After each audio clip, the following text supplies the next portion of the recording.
Hey guys, I'm Tim. I'm Bob. I'm Mike. I'm excited, Dan. Woo! And this is the Board Game Rundown. I am also excited, Dan. Why are you excited? You're excited, Dan? Yeah.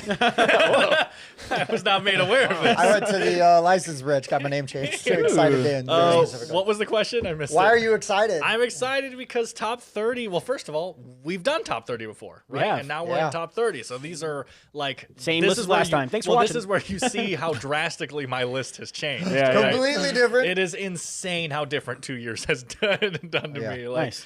And like I said, for my list, anyone who for some reason is starting at 30 instead of 50, I do have most of the numbers that were in my top 30 like listed, right? So I can be like, this was this number last time, it's this one this time. So I'll have some of that going on, but yeah. Oh my gosh, I really need to research and see which ones. That sounds like a lot of work. Mike, I skimmed through a couple videos to myself. It didn't take very long. Mike, is there a theme to this week's list for you? Yes. Actually, there are 4 of these games. 5 of these games I do not own.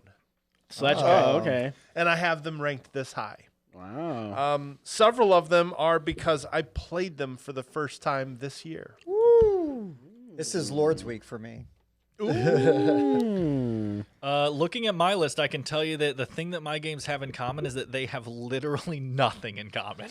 I was gonna say I don't know if there's a single crossing they're mechanism. all listed from 21 to 30. Yeah, that's still funny. that's That's been a funny good- ever since the first Wow. episode that It's you a said good that. Yeah. theme.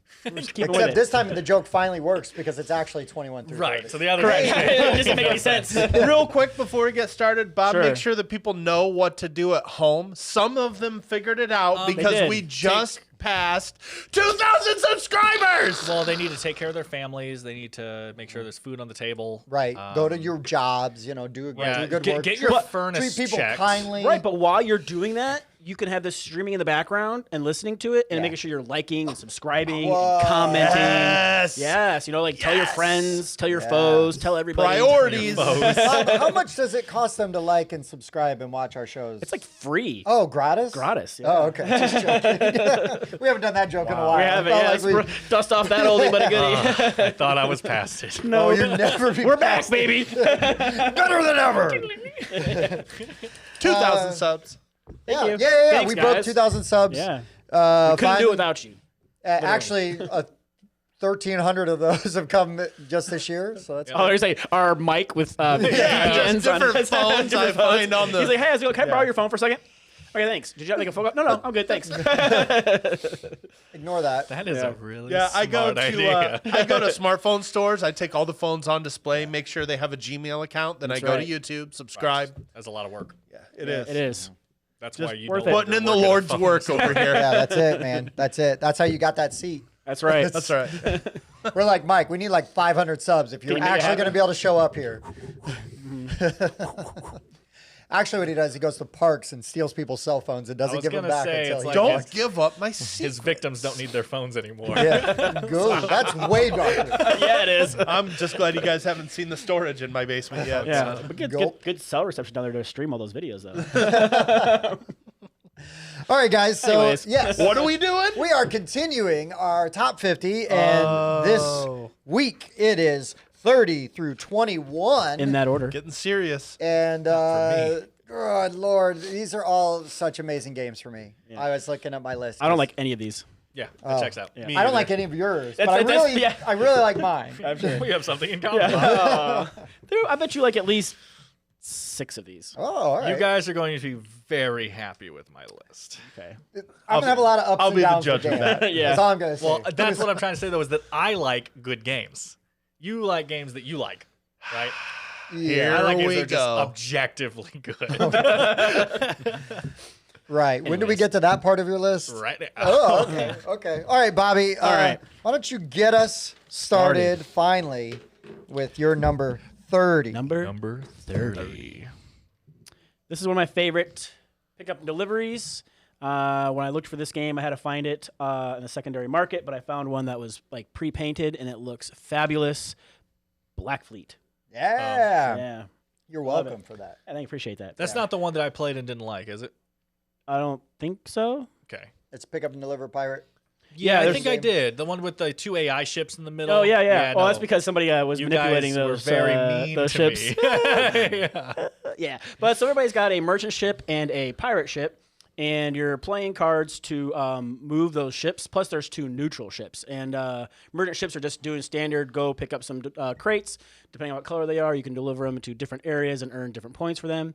The pirate ships, you're trying to run into the merchant ships and stealing crates from them, and then you have to take your ship and try to bury it somewhere in the sand, and that's going to earn you points for that. And then you also have the neutral ships, which are used to kill the pirate ships that are going around, and everybody can control those neutral ships. And I have a great time playing it. I just think it's really neat. Like the pieces are cool because the boats actually hold the little crates on them, and you're moving them around. And Really good dropping them components. off. Yeah, it's really nice. Space components. Cowboys, maybe. I think that's who. I think it was. Yep, Space Cowboys. Even like See, the little Dan, I deluxe knew. coins are good. I didn't have to. publisher- I learn. don't. I didn't have to learn. I'm useless at Like that. you're saying, good games, right? Yeah. Right. But no, if you like pickup and delivery, I think it's a very simple kind of entry level, but it's still like got some cool strategy with some of the cards and stuff that you can do. Yeah, it's deceptively easy, but yeah, there's definitely some strategy to it. Yeah, because then you also have these like asymmetric cards that you're dealt face down, and then as you acquire the money, you buy those cards and flip them over to give yourself asymmetrical powers, and those can be super powerful, and you can unlock them in any order, and then once you unlock all of them, that triggers the end of the game, and they win. Top 30 games. And that only takes Yeah, like an dude, hour. it's great. Hour yeah, and a half tops. yeah, exactly. You can play it in such a short amount of time. Dude, I love it. It's fun. Oh boy. You don't like pickup and delivery games? I actually literally don't know if I've ever played any, other than the one time with Black. That's dumb. I've never played anything like it. no, I just. So, It's been a while. It's been years been a since I while. played it. I need to play it again. Need is a strong. You should. How about that? my number 30.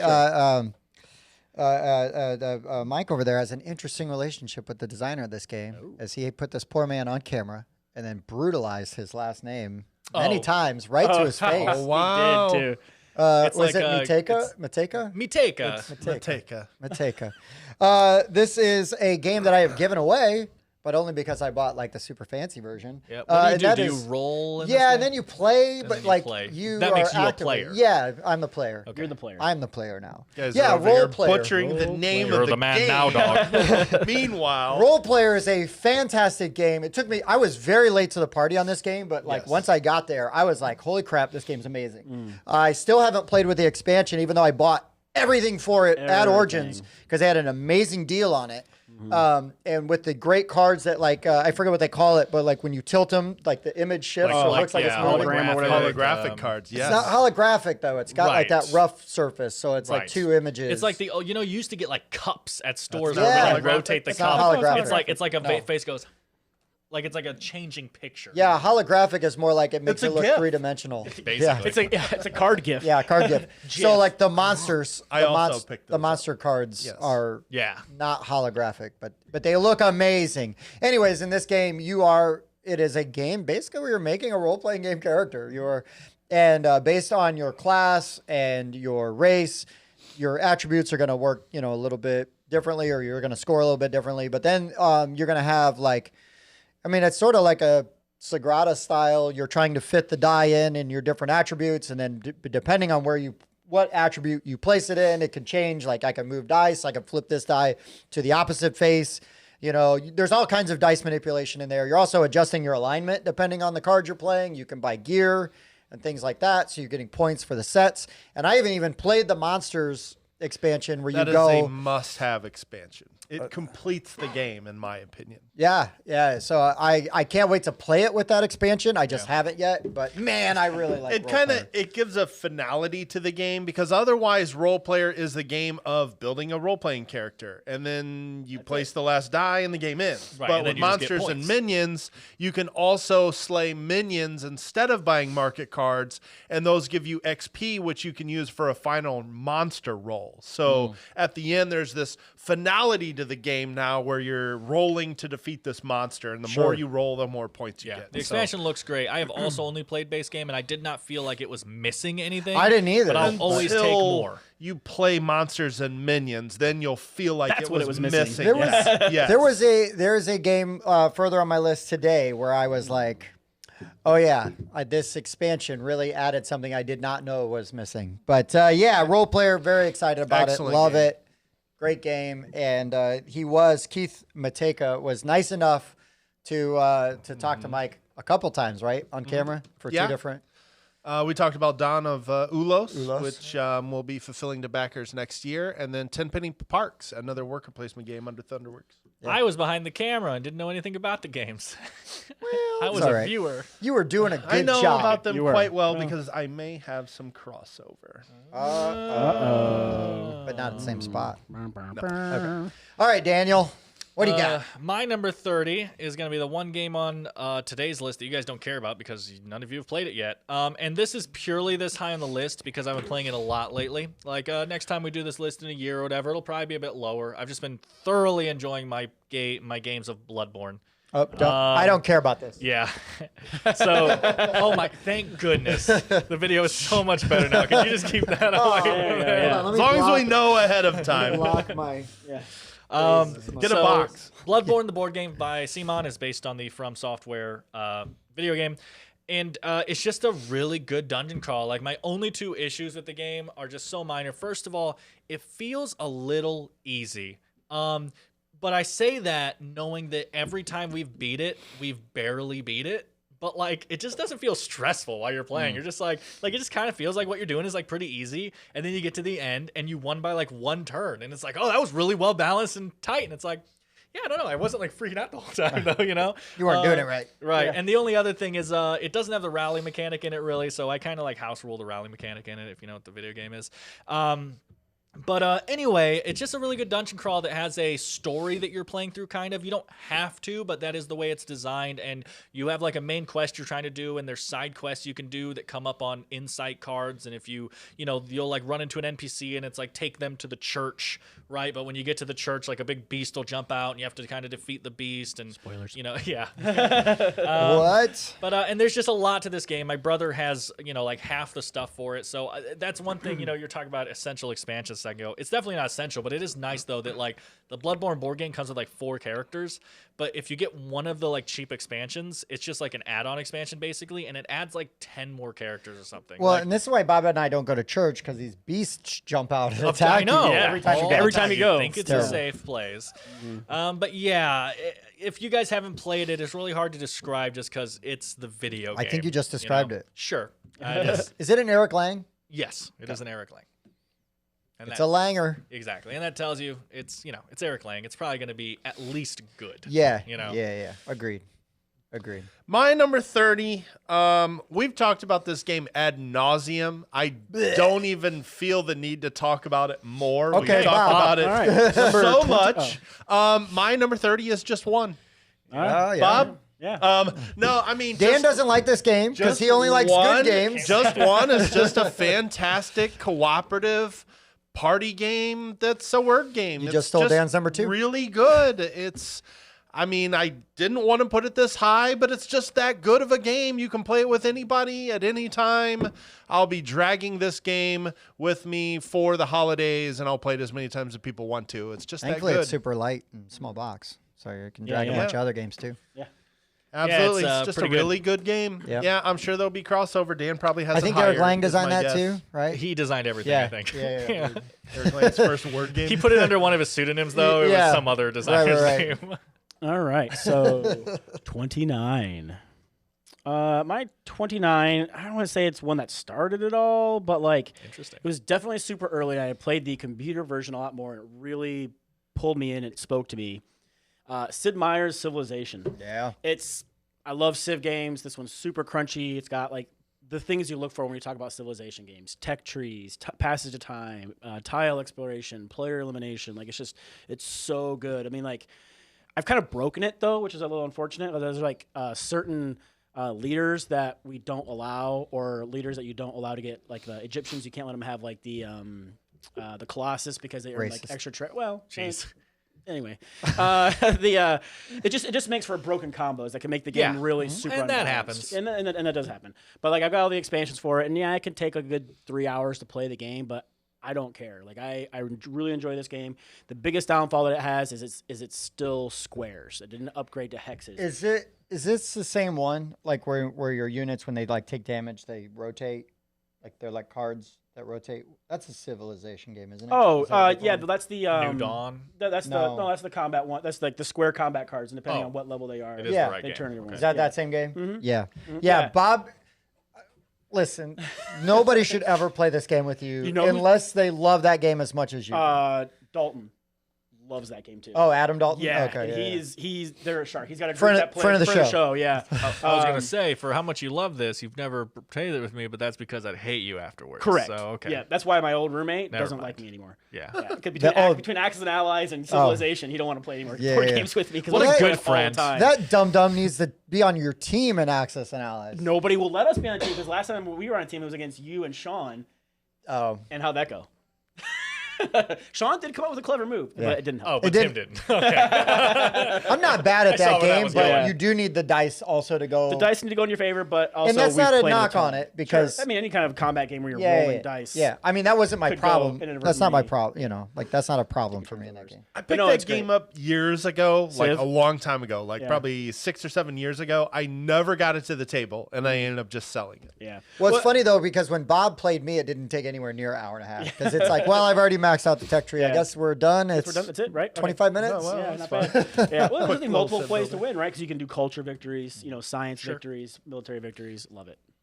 Which expansion do you typically play with? I hear the Fame and Fortune I is the both. preferred one. I play with both of them. Yeah, I got both. Oh, the you just throw it expansions. all in. Yeah, I throw it all in and play with it because, like, all the different leaders are cool and like all the other things that it adds. Oh yeah, you're really nice to the new players. Well, I if play- you're already playing Civ, I mean, Yeah, what the that's true. expansions add don't really make the game that much more different. true. It's just kind of more options. The By tough playing part from- Civ, you're drowning. By Yeah. throwing expansions, in, you're just pouring a couple Cool. more cups. Fine. in the You're pool. fine. You're fine. Yeah, no, it's good. And- It's great tech trees. I love tech Yeah, I play a lot of Civilization on my iPad, Mm-hmm. but obviously way different because it's more like that classic. Sure. Yeah, and like I said, like when they came out with the new Civ, A New Dawn, and I just saw it was going to be hexes, I was so excited because I really kind of wanted the same type of system with that, and they changed it to that Arc Nova. Well, I mean it was first, but that where the action selection is like on that where you pull one, move it down, slide the rest. out Oh, of it. so That's- Civilization New Dawn does that? Yes, but I wanted it to be more. They classic really Civ. abstracted the building. They aspect did, of it. yeah. It's not very. I mean, it's civvy, but it's not quite as civvy. Doesn't feel as civvy. Yep. So there's Civ living up to its name and taking 3 hours of That's this right. video. All right. Yep. So now we're gonna do a basic breakdown of how to play the game. Right? And also made up word number 1, civvy. Civvy. I think that was in the last week's. It was. Yeah. So we got to it's- repeat. We got to Because repeat. it's an actual It's, word. now it's a word. Yeah. Actually, no, we need to say it a third time naturally because then it's Wait, like a pattern. last time I think it was civish. Oh yeah, what's Civ? So, yeah, so now that's- Well, it's, Civ. it's a different conjugation of the Right. same word. Correct. Correct. We It's like created a swimming, prefix. Swam. Right? It's a different. So it's Swamp. not a Swamp. crossover from previous made It's up a new words. one. It's a whole new one. Yes. yeah. So my 29, I believe, was mentioned in a previous week. Oh. It is a Wolfgang Warsch. This is a family favorite, and it is Quacks of Quedlinburg. Yeah. This game, again, I kind of came late to the party on this one, but thankfully, by the time I found out about it, it wasn't near as hard to get as Right. it was Yeah, yeah. at the time. But yeah, I mean, you're drawing chips out of a bag. You are using Dan loves this your game. points to buy more chips, to populate that bag. And then if Dan. anybody but Dan, you draw more than all of your white chips in a row, because if you draw up to a total of or greater than Fun. 7 in the white chips, your pot explodes. And then, but it does do an interesting thing that I like. You still have the choice of either taking the victory Scoring points one or the other. or getting the purchase power. purchase Yes. power, right? To buy the chips. So I really like that, because early on, victory points, who cares? Who's 3 points? So what? I want to buy chips. Yeah. I want to fill that bag up. And then it's got that awesome rat tail That's what I was going to Catch-up say. mechanic. That catch-up is- mechanic. That is a defining mechanism to me. As a Yeah. matter of fact, I think I brought it up in my favorite mechanisms thing when I was talking about catch-up mechanisms. It is one It of is my favorite genius. catch-up mechanics, because it doesn't feel like a total cheat. You still have to play relatively well, you know what I mean, and strategize to kind of come around with that. But the way, and I also love the theme of it, where you're just, well, I'm just gonna Throw some of this in there. I need some fillers. I'm gonna chuck some rat tails in this. Oh, hey, drink this. Like, okay. But yeah, Quacks of Quedlinburg is a fantastic game. It is not my favorite Wolfgang Warsch game, but it is. Teaser. It is, but it is a family favorite in my house. This game, out of like my family that comes over for like Thanksgiving and Christmas and stuff, this is the one that they will pull off the shelf and be like, I want to play this one. Yeah. They like the other one, but this is the one that they would go to first. And I think it's that tactile experience of pulling the chips out of the bag. And So they're and a all big that good fan of stuff. the mind. Got it. No, yeah, the mind. Clever boy. All right, Danny boy. My 29 is a game that just never gets played because it is so it's so bad. Wow. And I find it so impressive that it's that bad that it's my 29th favorite game. That's of all time. impressive. No, it is because in order to play it in all its glory, you need 8 players. By Madigo, and that is Captain Sonar. Love this game. Captain Sonar is one of the best just gaming experiences you will have, especially if you get a team leader who is into it. Because man, it is Find me so and good Dan. when that game starts and they're like, dive, dive, dive, and then it's just like, okay, north, west, we have missiles, sir. Okay, where do you think they are? They're somewhere around A3, west, north. Fire! Torpedoes firing! We can't fire, sir! Just like when the teams are like communicating like that. Well, that's why you need to go. We're gonna fire soon. Be ready. Right? Of course. So then that way you don't have Bob over there. We can't fire. It's sir. game over, man. We can't fire. We already fired everything. We can't fire anymore. But like just the amount of communication that goes on between all the different roles. Like, so basically the engineer every move has to mark off something, and then whatever he's marked off, you can't use until he is connected like a dot, basically. And then once you've filled out the whole line, he can erase it. Okay, that fills up everything on that line again now. The first mate is checking off whatever he wants whenever you move at all, and he's telling you, like, okay, what do you want? You want radar? I'll start marking off radar. And then when that's full, he's like, we have radar, sir. And then the captain can call radar whenever he wants, right? Sonar and stuff, right? And then my favorite role, the radio operator, I believe it's called, just has one of those see-through projector sheets, and they screw their own team. They are just listening to the enemy team and just drawing and moving the see-through sheet East, around the west, map. east, And trying to see Plot where they that are, out. Yeah. and then communicating with the captain and be like, okay, according to this, they have to be somewhere in like the northeast. Yeah, they can't go Somewhere through there on this map. because they couldn't sail through this mountain. And just the constant communication in Yeah. this real-time game. Purely real-time, by the way, if you play correctly. The fun way. To where our captain and their captain are yelling at the same time, and that's trying why to the radio operator is somebody just out listening to the enemy team.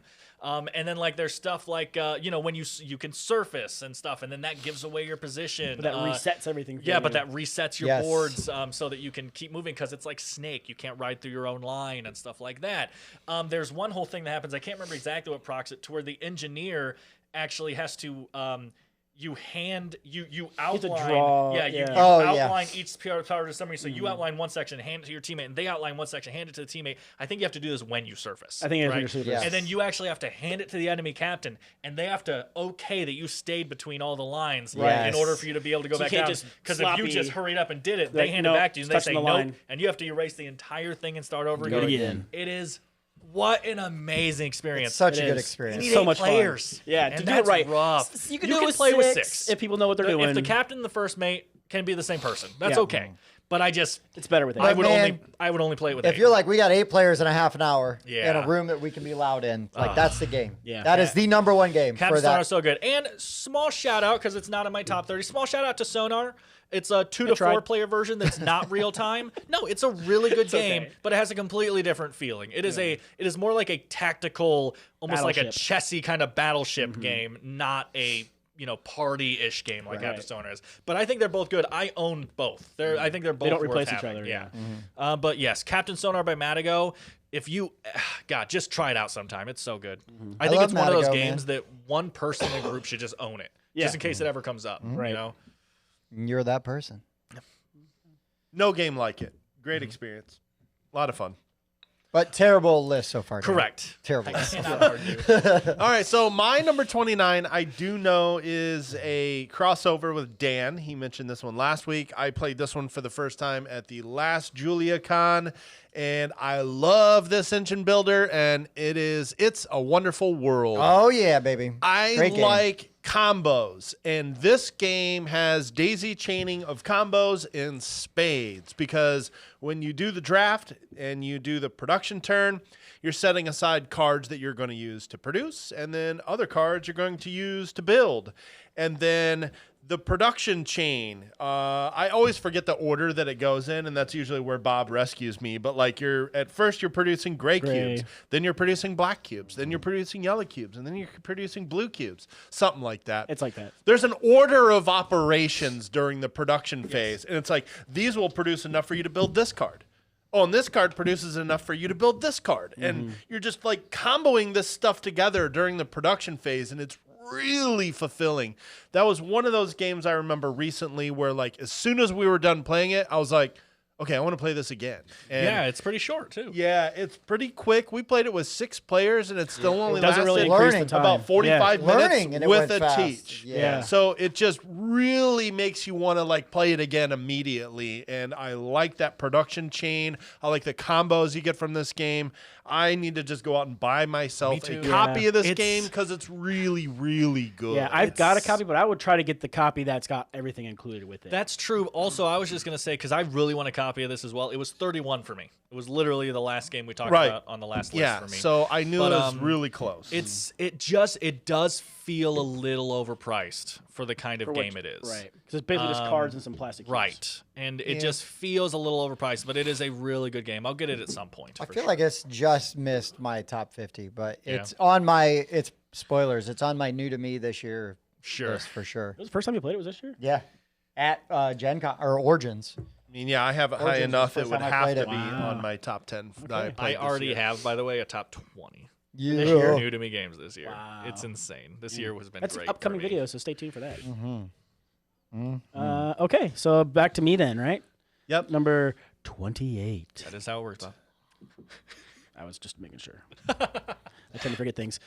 This is probably, I would say, top 10 for Dan. Ooh. I got a fancy schmancy comment. copy because that's the way I roll. Lords of Vegas. This is a great game. I just and like I don't know why we were so worried about adding the expansion in the first couple times we were I playing. know, we were nervous We were about like, adding let's just play the base game because we don't really have time to add it in. We added it in. Oh my god, never coming out now. It's gonna be used every single time we play. With the yeah. up. Yeah. Yeah. And the Underworld expansion. as Yeah. well. Yeah. And that's I could give or take that. It's fine. I mean, it's like something you might else as to well. do. You might as So well is the include first it. expansion the build up one? Yeah. Yeah. Because there's just the Vegas Strip and all these buildings, and you're getting these coordinates for buildings and stuff as you flip the card over, and then you can start building casinos on those lots. And there's like 6 different types of casinos you could build, and every time a card gets flipped over, there's a casino type on it. People who own those casinos are going to get paid, and then also there's a strip card. If you have places on the strip, they'll get paid. And there's only like 9 of each casino. Well, there's like, card. oh yeah, of the card itself. So you also know, Try to like play when you're how many of which building, ones are when you're pulling. building, you're like, well, this is less likely to get drawn now because Right. more of them are out, and it never fails. That there's one that there's like 6 cards out, and there's one that there's only like 2 cards out. It's like, all right, I'm getting all the Tivoli because there's only 2 of 2 them. out.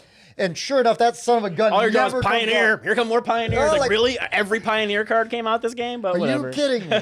But it's such a great game though. Just like and now with the up expansion, you could like pay to increase them to make them taller, and it like multiplies how much money you Yes. get. Like, it's so And it also, like, if you But otherwise are the points, not money. strategically, though, right? If you are sort of on an island, right, Mm-hmm. and you're surrounded by other people's casinos, and you don't want to get absorbed, Right, You which can is build yours awesome. up. yes. And- so it's expensive for them to try to catch up. So then they have you. to catch up to kind of steal your casino. Uh-huh. But then you could convert your casino over to a similar type and still be able to get the bonuses without. Right.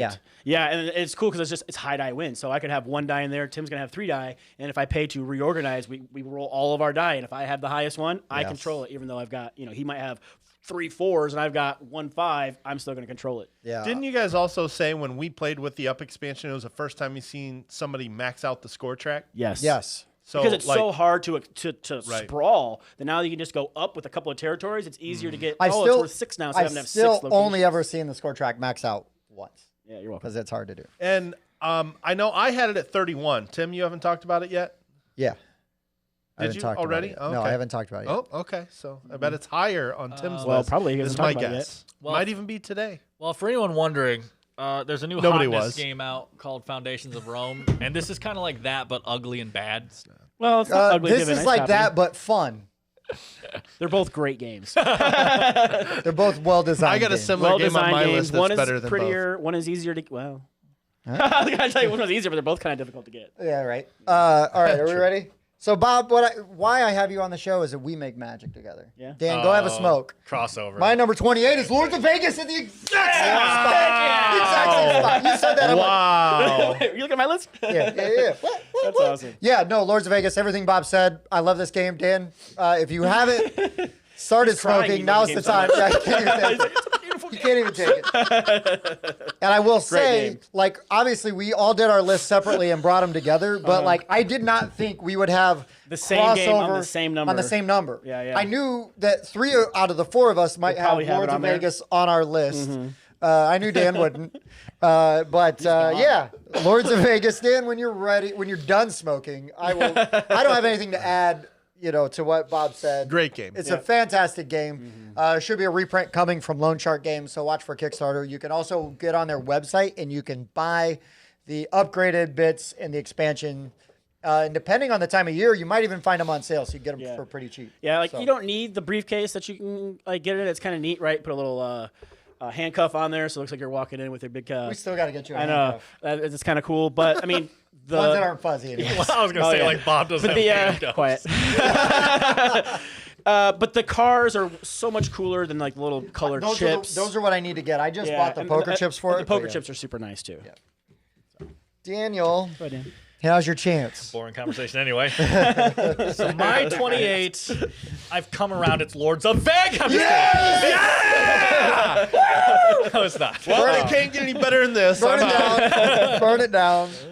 So my 28, Mike did not enjoy. I don't know if you've come around on it, but I know you did not enjoy Merchants of the Dark Road when we first played it. I was surprised it was this high. I'm not gonna lie. I've played it like 4 or 5 times now at this point. Could be in my top 10 games of the year. And I just loved what this game did. Not only the graphical style, but the actual mechanics itself, mechanisms. That I believe you're- graphical that is you're a doing new there. word. Graphical is a real word. No, it's a real word. Graphical style? Is that a hyphenated. graphic design? He didn't say graphic-y. Well, that too, though. But yeah, you're going around this board and stopping at locations. And then there's like a travel track over there. You have your own little personal caravan that you're slotting in goods on, like an old-fashioned video game, like a dungeon crawl, top-down video game where you're like, okay, well my axe is a 1x3, and I need to put that next to my shield that's a 2x2, right? And you're fitting it all into that grid. And I was just thoroughly impressed with this game by Elf Creek Games. I really like how you kind of have to move in that like clockwise, but then there's, what was it? There's something you can You do have to let two- you, To No, back you it have- up. to back it up. Oh, right? sorry, A couple yes. things you can do to back it up. Back it up. Back it up. Yeah, you can spend a certain resource from the game, the horseshoe or Right, Yeah, I something think like it was that horseshoe or to something. go backwards. I really like it as the double scoring mechanic that we've Yes, talked about a it lot takes in the your past. lowest one where, and then you- yeah, you're basically getting money and points or whatever, but your score is gonna be whatever your lower one is. So you're I like that a trying to lot. You want to kind of balance those it out.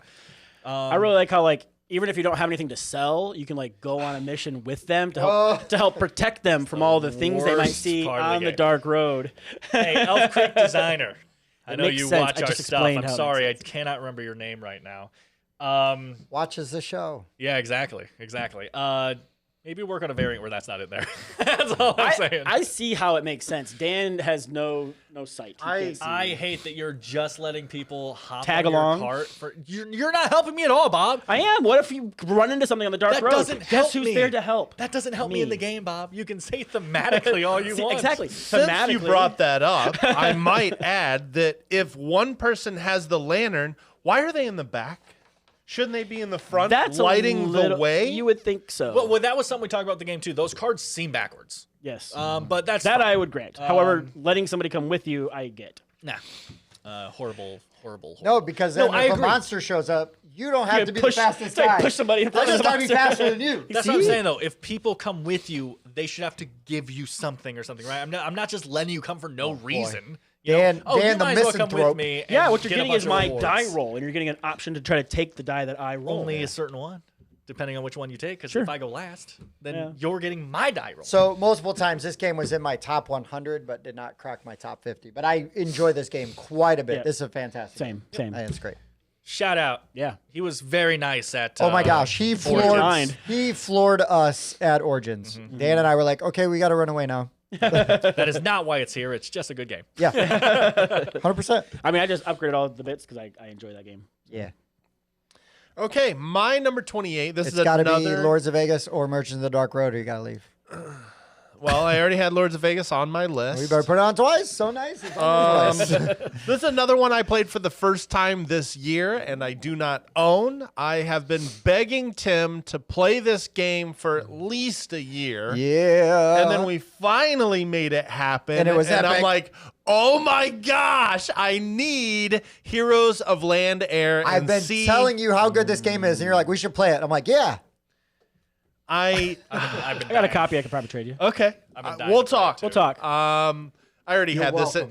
I know. The funny thing is, Bob suggested it, but I've already thought about this for like a month Yeah, now. he's already like, I think, because I tagged him in a post that they were selling them, and he's like, well, I'm going to try to get Bob's copy. He's already been planning your It's- deal without your I mean, knowledge. this is like a funny. true 4X game It with is. a It fantasy setting. Gamelin Games. And it looks epic, it feels epic, and it is a truly epic experience. Like you were building up your defense towers, and then you're building up your troops, and then you're slowly exploring across, and then you're like, okay, so how am I gonna win? I could take out his castle. Let's work on doing that. So then you start building up some heavier duty troops, and then you mosey your guy over there, and then the guy kind of freaks out, and he's like, oh my gosh. And then he There's like- says, if I knew you were going to do that, I wouldn't have done this turn. well, we're So not we going to gotta take it back. we're not going to go into that because that person has done that to me on every game I've played with them, and I can't stand it. If somebody else takes their turn, sorry, you're too late. Right. Sure, but the whole point is, if you weren't able to react to me, that's why I did it. Exactly. Yeah. The whole I did that point. because you Oh, didn't. if I had known you were going to invade me, I'm invading you because you didn't build up a defense. Like, But and there's so many different factions to play with. It's just like, oh my gosh, I can go back and play it again and play it totally different with a totally different faction. Yep. Whoa. Yeah, it's a great game. So yeah, I actually took out his castle, which was super fulfilling. I didn't win, but man, it felt really good. cool to do good. it. it's called a hate sack. So like, yeah, later I want to play and try to explore a bunch of the map. A different time I want to try to build up all of my defense towers. Like, there's just so much more to and then explore. all in of the that different races have different abilities, and there's different ways you can upgrade your character, like your heroes. So they will actually give you other abilities that are unique, to each side. Like Jesse was playing as the goblins, and he had like that dude that he was like just running in and blowing up and like killing. Nice. Yeah, he's like that just guy from Lord of the Rings. yeah, he just detonates himself. Yeah, it was pretty awesome. I went with the lizard folk, and I think what got him was I picked a guy, or the very last guy that I recruited was a guy that could attack from adjacent territories. Oh, yeah. So I hit this tunnel that transported me adjacent to his castle, and he's thinking, oh, well, he doesn't have the movement to attack, except I just recruited a guy that my whole group can attack you from adjacent territories. And that was like, okay, here we go. So I just built up this army, did the math in my head, like, there's nothing he can do to stop me from taking out his castle right now. I just have to get adjacent to his and castle. it turns out you were correct because he took his turn back, did a different thing.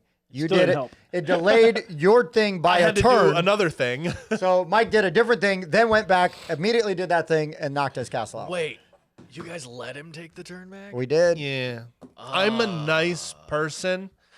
We But did. that same player has now done this to me in 3 or 4 consecutive games. I'm about to say no more take backsies. Well, it's one thing, like, we were playing a game today, and, like, you let me take something back, but nothing had really happened. No, It yeah. didn't really It affect didn't anything. affect Like, anything. oh, Same Mike's thing with- turn was based on what I did, Those drastically affected the outcome of the game. And the hard part is, like everybody but me was learning the game.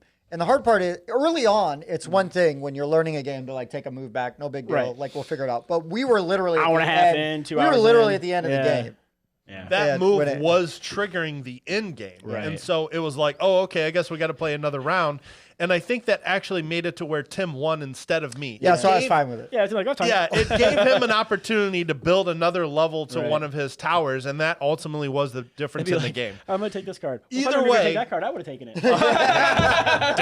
Either way, like I wanna get this game. I wanna play it more. Yeah. I could see this going higher on my list with more plays. So It's higher on stay my list. tuned. This is the basement of this game is 28. I Yeah. can see this going much higher. Yeah, I love right. this game so I've much. only ever seen this game in pictures. I would really like to play it. It's funny to me because again, it's almost like a folk tale. Like I've never actually Oh, game right, exists. the 'Cause, lore. like to me in my head, I always think of this game as like if Small World was like like Free Guy when Ryan Reynolds shows up. Like this is like that to Small World, right? Small World was like, oh, I just decided to get bigger in every way imaginable, and it's like, oh, you've heard of Heroes of Land, Air, and Sea, right? But I don't know anything about it. I've just Yeah. seen pictures. Yeah, it's really, Really fun. good. It's really fun. Yeah, I enjoyed it, but my copy's never been played. Right. So it's just So a- it's We so played it's Pat so and it's a Julia game that for you mine, own. I think a Yeah. couple of times. Yeah, we played it. yeah. Fantastic. Yeah. So, all right, number 27. My 27, I love this game. I played the bejesus out of it for probably 2 to 3 years, 2 years at least, solidly. Plus, now I've played it a bunch online. Its cousin or brother or sister or whatever you want to call it is shipping now. Gloomhaven. Oh yeah. Yeah. I'm waiting for my shipping notice, but somebody I same. know already. Some got people, yeah, theirs. some people are getting theirs. Yeah, but I haven't gotten my notification or anything yet. But they're here. Did you see the most recent Frosthaven update? No. We're gonna derail real quick. Okay. So they did a tour of their distribution center in Kentucky, Okay. and Shane and Sandra from Family Time Games Yeah. were with them. Nice. Yeah, That's cool. yeah, they got the tour. Yeah, friends of Man, ours. you guys are bigwigs. Yeah, Yeah, we're good. friends of ours. Yeah. More Friend of the friends show. more friends of Right. more friends of Patrick and Julia. Sure, but we ride their coattails. But they recognize us They now. do. Like Shane knows who we are, Yep. so that yeah, counts. Yeah. That counts. He's like, that guy tried to steal from me. Wait a minute. Wait, what? No. No, they have a great store. Yeah, in and they hooked me up at Gen Con and sold me a Twilight inscription Yeah. that I Yeah. had no trouble getting and didn't have to wait. Yeah, in any they were the lines ones for. that were in someone's booth yeah, selling their is it games, Azrael right? or somebody? No. No, they took over Fantasy Flight's booth at Origins what it was? because Okay. they sold all their stuff, I think. Right. Yeah, and they showed up with stuff. Yeah. Yeah. But no, so Gloomhaven is like one of the, I don't want to say first, but it was one of the biggest ones that came out a while ago, where you can you choose character classes, you're playing through storylines and missions through this huge like spiral-bound book, and as you complete things, you have personal quests, and you're like unlocking new characters that you get to try to play, and it's great. Like, I played I got to the get base off my game. butt and play my I played the Gloomhaven. expansion. I've filled in on somebody else's after like some people left and like played through again. Levi and I played through the whole thing that they have online. It's available, and it's just a ton of fun. Like I love those like kind of story driven and leveling up and getting new equipment and Yeah. things like that. It's Yeah. fun times. Yeah. Part of me has always wondered if part of Gloomhaven's appeal is just that people spent so much money on it. Because, like, I've played I don't know. It's a $100 game. Yeah, it's only like $100. Although I won my copy. Yeah. Well, there you pretty go. awesome, That yeah. one makes sense. Yeah, but no, I'm just saying, like, I've played it and it's good. And I've played Jaws of the Lion and it's good. I don't understand it being like #1 on people's I lists. think Yeah, it's number I think one, it's maybe the not. legacy aspect. Like it seems like, and I've only played like the first 2 missions, but I Sure. think that it seems like from the outside that they really nailed the legacy aspect of it and did something that a lot of legacy games have yet to really pull off. Yeah.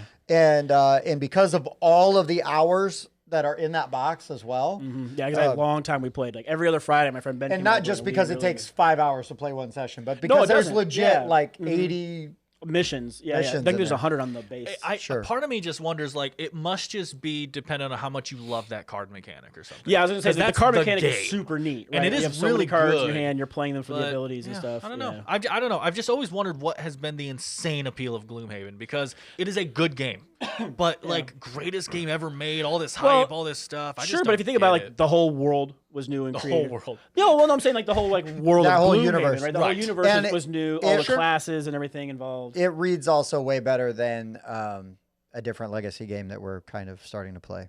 So like I find that Gloomhaven universe and world better. Doesn't read Correct. like fan fiction like the other one. I guess. So all the other I've writing known doesn't seem as all good. I've known from the other one that we've played so far has been blah blah. We'll skip this for now. So I mean, to your I've read a point lot of though, that. and these aren't my favorite kind of games, but I've played a little bit of Descent and a little bit of Imperial Assault and a little bit of Gloomhaven, and to me, Descent and Imperial Assault are way more satisfying than agree. Gloomhaven. Well, they're that's easier. the fact that They they're are easier, and the campaigns are much shorter. Like I said, I had Imperial Assault on my list earlier, and because I do really enjoy that. But this was a much more deep and immersive kind of a, it's not Star Wars, sure, but like all the different types of character classes that are included in there are fantastic. And I don't think you played it with us, but I know Dan and I were both really impressed with Massive Darkness 2.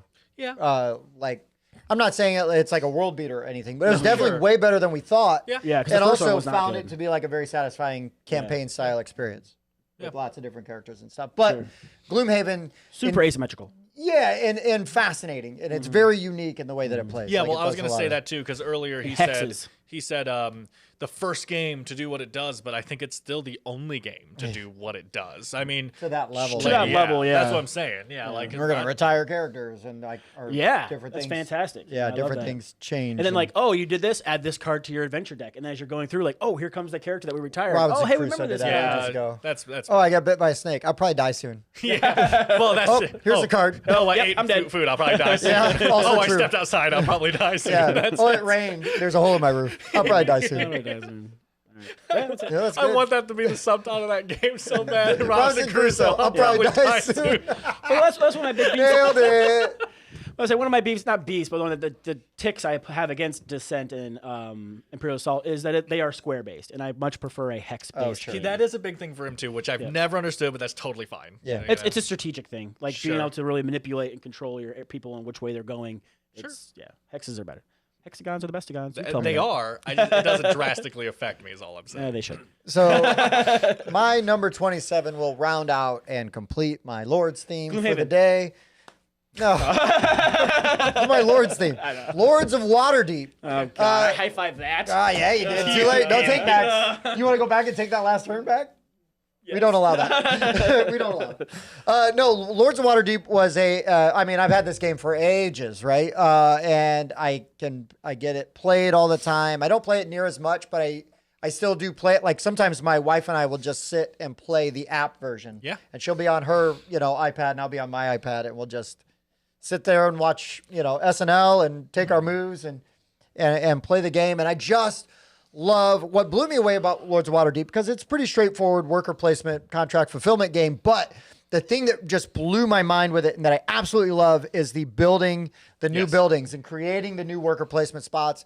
It is so much fun. And then when we were talking about a game like with Role Player where it's like an expansion you didn't know you needed, but the Scoundrels of Skullport, man, that expansion, I didn't know I needed it. I'll always play with it. It introduces what's it called? The Madness? corruption, the corruption aspect of it is a lot of fun. It's fun, like taking those bad actions and like getting a bunch of corruption. Maybe you've got the guy that actually helps you score points. Sure. I for think corruption. I think I might have just figured out what my beef with it is, because I feel like when I play that game with you, you do the same type of strategy each time. I always build all the buildings. Exactly. It's my favorite thing. I to know, do. and that's all you do. And my wife And it's just always, the same. my wife rinse, repeat. always thinks that I've got the Lord. The lore that gives you the points. But Yeah. but you just like doing I just it. like building the buildings. It's so much fun. Yeah. Yeah, but- it's a good game. It's a game that I love. It'll probably always be in my top 50 just because it's sort of an evergreen for me.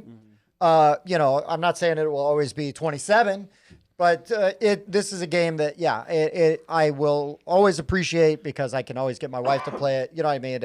I've got a lot of That good helps. memories with it. Sure. And it was a great game.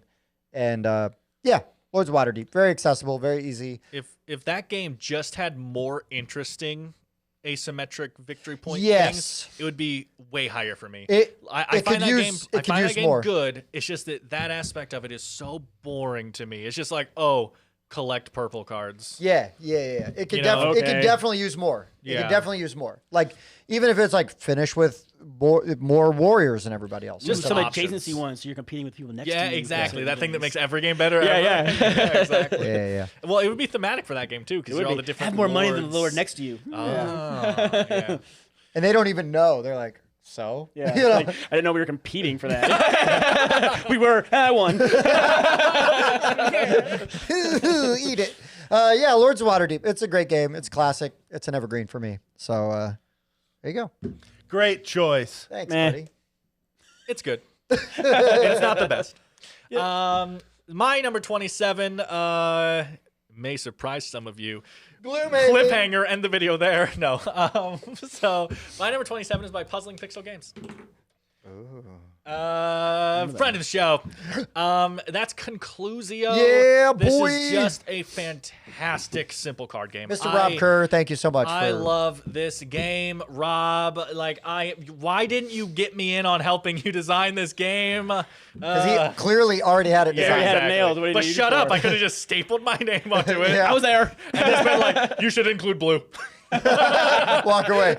But brilliant. Conclusio is an interesting card game, kind of like if you guys know Hanabi, right? Yeah. It's like that, but They probably know the Hanabi opposite. and don't know Conclusion. Right. Yes. But it's like the opposite, to where I have a hand of cards and I can see a bunch of cards, but I have one facing away from me, and I'm trying to guess what that card is. And that card has a shape, a color, And a number. And I have to get all three of those right because there is no card that crosses two things in the whole game. So if I have a yellow 4 circle, there will not be another yellow 4, not another yellow circle, not another 4 yellow, no right. other card will share two things. And so I am discarding cards in front of me and saying to my neighbor, does this card have anything in common with my card? So if it's a yellow, a circle, or a 4, they say yes. If it's none of those, they say no. And I have two piles going, yeses and nos. And that's the whole game. Yeah. And everyone's taking their turns and playing cards. And again, though, remember that there's only one of every card that shares two things. So by Bob discarding a card, and I see a yellow 4 circle over there, or, well, it couldn't be that, right? But orange 5 square, I know for a fact that I don't have a 5, an orange, or a square, because he just discarded. It's right there. Not only that, I know it's not an orange square. It's not an orange 5. It's not a 5 square, right? Like, it eliminates so many things, and everyone is playing cards in front of them, and it's just this deduction game that goes so fast. The only issue I might have with the game is, and this isn't even an issue because it says that there's balance there, but it is always like I took a guess and I got it right. Everyone else was one turn away from it. Yeah. It's always like super close, and that Super makes close. you wonder how big player order plays Going into first. that and like all this kind of stuff. There's also a module for the game where everyone can get a one-time asymmetric power that is pretty cool stuff. One person... I mean, you put it in air quotes, but it is an It's actual actual thing. module. No, I know, but like I just didn't know because he probably doesn't There's call it a these module. I just didn't know what it was called. It's That just you like a can variant play. thing that you Yeah. can play with, right? They're made of paper. But Supposedly. yeah, but that's the whole game, and it is amazing. I love playing. Now, do you remember what this game originally was themed as? No. It was originally themed as a Sherlock Holmes game, Oh, okay. but then they Yeah, going skinned through it. development, they And rethemed just it kind and of just made it. streamlined it, made it like Conclusio. anyone can The play more this. you It's know. just- yeah, colors You're welcome. and stuff. Fun fact. Yeah, that's really cool. I just actually. want to represent Rob as best Yeah. as we can because he's a great dude, and it was awesome he brought that game around for us to play. But We got a very old video. yes, we do. from that. Yeah, super old. We've Early interviewed him a days. couple times. On Yeah. the show. Early days. It's so cool talking about him like we've interviewed him and stuff, and it's Yeah. just like I hung out with him before he made Conclusio. Like it's just cool, that kind of stuff. But anyway, I love deduction, and this is like hey, let's play a 10-minute cool Right. deduction card It's game. such Super an quick. easy and fun and satisfying deduction game. I don't think I've ever played it just once. Right? No, Yeah. because it's so fast. And again, it's one of those games that we do it, and it goes, "Oh, you beat me! I was one turn away. I was gonna get it. Let's go again. I'll win this time." Yeah. Right? Like Yeah. it's Dan so didn't win fun. next time. Right. Just to make sure that's clear. All right, my number 27. This is another new to me game from this year that I do not own and is officially my favorite roll and write, and that is Twilight Inscription. Nice, the beast. We want to talk about games that have combos. Twilight Inscription has combos. This is in the running for my in game of the year. Spades. I Like, I'm love going to this cross game. this off, and then that allows me to do this, and then I can cross this off, and then I can circle that, and then that allows me to cross this off.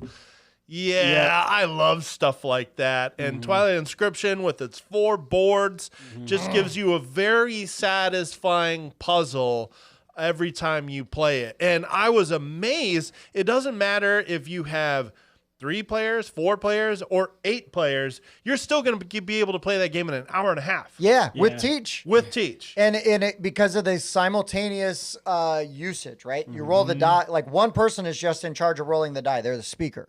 Air quotes, right? Like Dan used. Speaker. And then you roll the die and everybody is just going to apply those resources. And maybe they've got some extras, maybe they don't. But for the most part, you apply those resources. The components are amazing. The boards are great. They're beautiful. I think my biggest beef with this game that I've got is some of the people that I have that would play this game.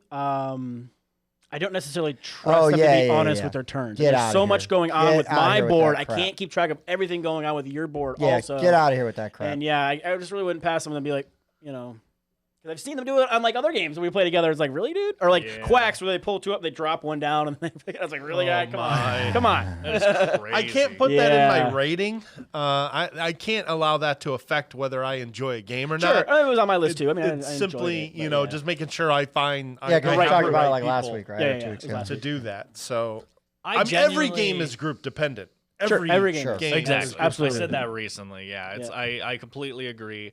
I genuinely I look more into that kind of stuff than others. I think that says more to their personality than they would admit, and I would not be friends with that person because they will cheat in other ways as well, and not just in games. 100%. That's what I think.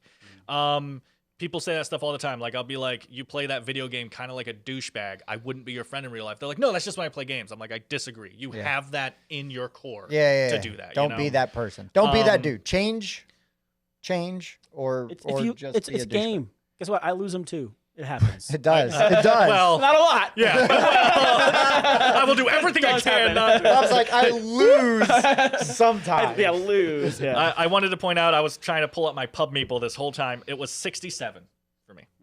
It I love did that. not make it this time. I love this game so much. I was Mike. shocked at how high I put it. I really enjoy that game. Love that game so much. So, number 26. 26. So this game is compared to a lot of games coming out right now. It's got two of Dan's favorite mechanics in this Is game. it deck building? It has got It's deck building. Jason and Is Katie. it worker placement? It does have worker placement. Oh my God. Dune Imperium. You son of a- Oh, Dan means doesn't the other like one- this Dan game. hates this game No, too. that means the other one's higher. Oh! I don't like We just it. talked about this today too, and I was like, I don't know, maybe it is, maybe it isn't.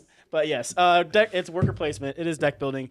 Dune Imperium, it's fantastic. It's Great theme, super great art. tight. Yeah, Love it's it. super tight. You got those different phases where you're playing your cards at first and putting your workers out and doing things, and then you're waiting to the end of your reveal phase where you're buying more cards and adding them to your deck. Then there's the combat. It seems like every game of this is so close. I'm like, I'll be going like the beginning, blowing people out of the water. I'm like, I'm like 6 points ahead. I'm about to win. And then all of a sudden somebody goes, comes all the way up to the track, and I'm like, what's going on? And it's always so close. It's such a good game. It's great. So it's theme. very tight. Always very tight. Yeah, that's the thing. My only negative for the game, really, I mean, maybe I have it on my list, but my only negative for the game, really, is it's always so tight and everything that I find this game really stressful. Yeah. Like, I'm just like, oh my God, how am I going to get this next action I need? You know, like, it's The last hella game we stressful. played of that, I felt like was very stressful because we played you, me, Mo, and Jesse, and it was like I could have just not done this action and the game would have just ended. But I was like, this is my only chance of winning the game. Right. And I'm already having a fantastic time, but we're going to be adding multiple rounds if I do this. Well, I did it. I don't remember what it was, but it I was added not happy with that. 2 extra rounds and another half hour to 40 minutes to the game. I do think I only won because you did that, though. I think I was still able wasn't happy to. about It changed but I to wasn't one. That It was another changed to 45 one, minutes of but it stress. didn't allow me to win. But I still was like, well, this is my only chance. Therefore, this is what I'm going to do, even though it's going to lengthen the game. That but never upsets me. It makes perfect sense. It's just that it was like 2 a.m. Right. I guess it was a long game. My con to Dune Imperium, I like it a lot as well, is I feel like you have to, I know you've said there's a recruitment strategy and you can win with it, but it's very challenging. I have not seen anybody do it, and therefore you must win conflicts to win in Dune Not Imperium. necessarily. That I've game won that without winning. That game that you just talked about, I only won because I had Dune Spice Wars cards or whatever they're called. Dune the Desert Planet, the Victory The Point worms, cards. yeah. Yeah. Yes, I do like though that the expansions, because a big complaint people have right there, you have to do combat, and I love that. So the first expansion that came out made combat easier. You have Rise of dreadnoughts, 9. you have a bunch of tech and stuff you get now, and then the I got him. and then the new expansion adds a whole tech tree thing that you do instead of combat. And so I really want to see how that works, because I don't have that complaint, but I totally see it as a viable complaint. For I say sure. my biggest kind of complaint about the game is that the deluxe version is worse than the normal version. Oh, I Red didn't buy Rising the situation. Yeah. I didn't have the I didn't get the deluxe version. I had the base game, and it's. I'm actually fine. planning on getting you can get stickers off Etsy for all your pieces that look incredible. I'm thinking Okay. about doing that instead. Yeah, I've done that with a couple of games actually. You're gonna It worked out sticker your pretty good. Everdell. You could sticker your Dune Imperium. I stickered my Wonderlands. I think now I have the least amount of experience with this game, and I think my only knock on this game would be that when you first play it, like the first 2 times, don't play with people who've already played before, because they will destroy you with this game. Kind of. My You need to be able to play yeah. with at least people that are either going to take it easy on you, Right. Bye, Bobby.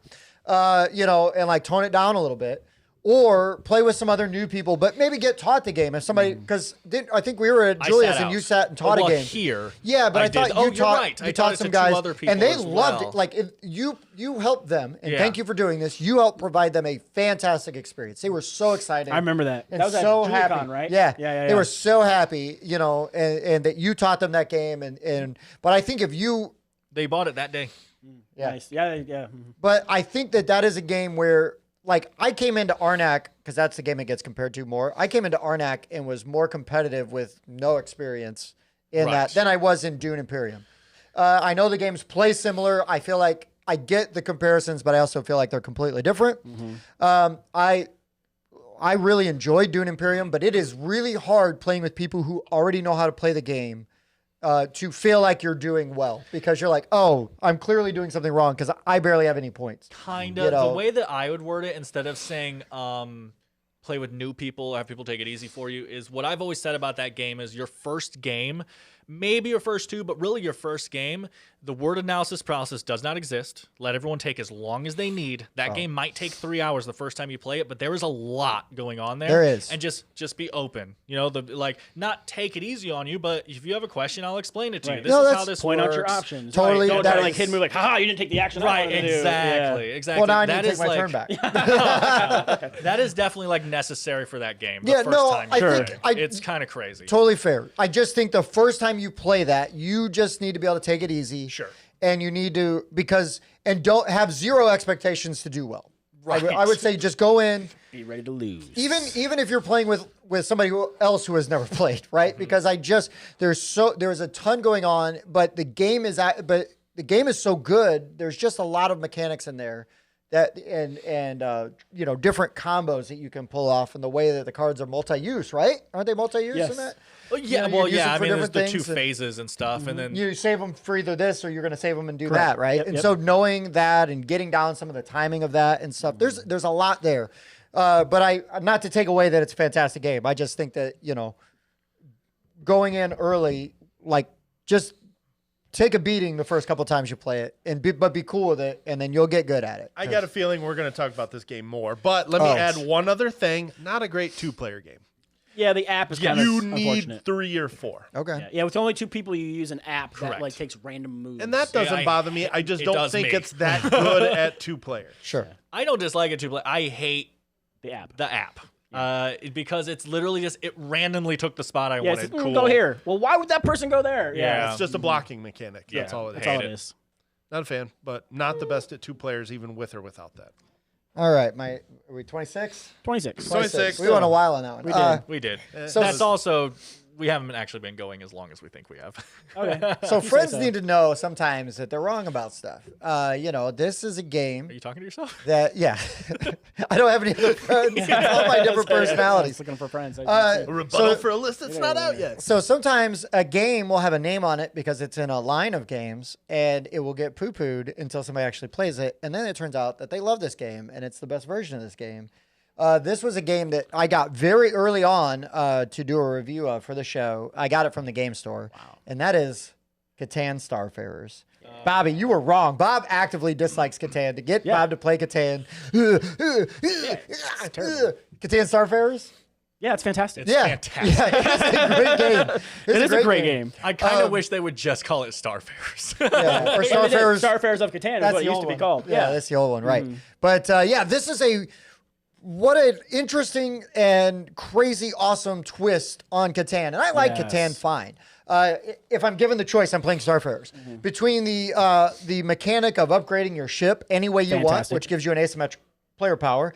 Also getting the additional way to get resources, at least until you get too powerful, too many points, right? And they do a great job of like keeping track of that on the board for you too. So you know when you're about to get out of the area where you're going to lose the additional resources. Right. Which that fixes one of the things my biggest complaint about Catan. It's like, all right, I'm on a 6 and I'm on a 5. Those should roll pretty good. No, it's 8s, 9s, and 10s all freaking game. Well, now at least I'm getting resources coming in each time.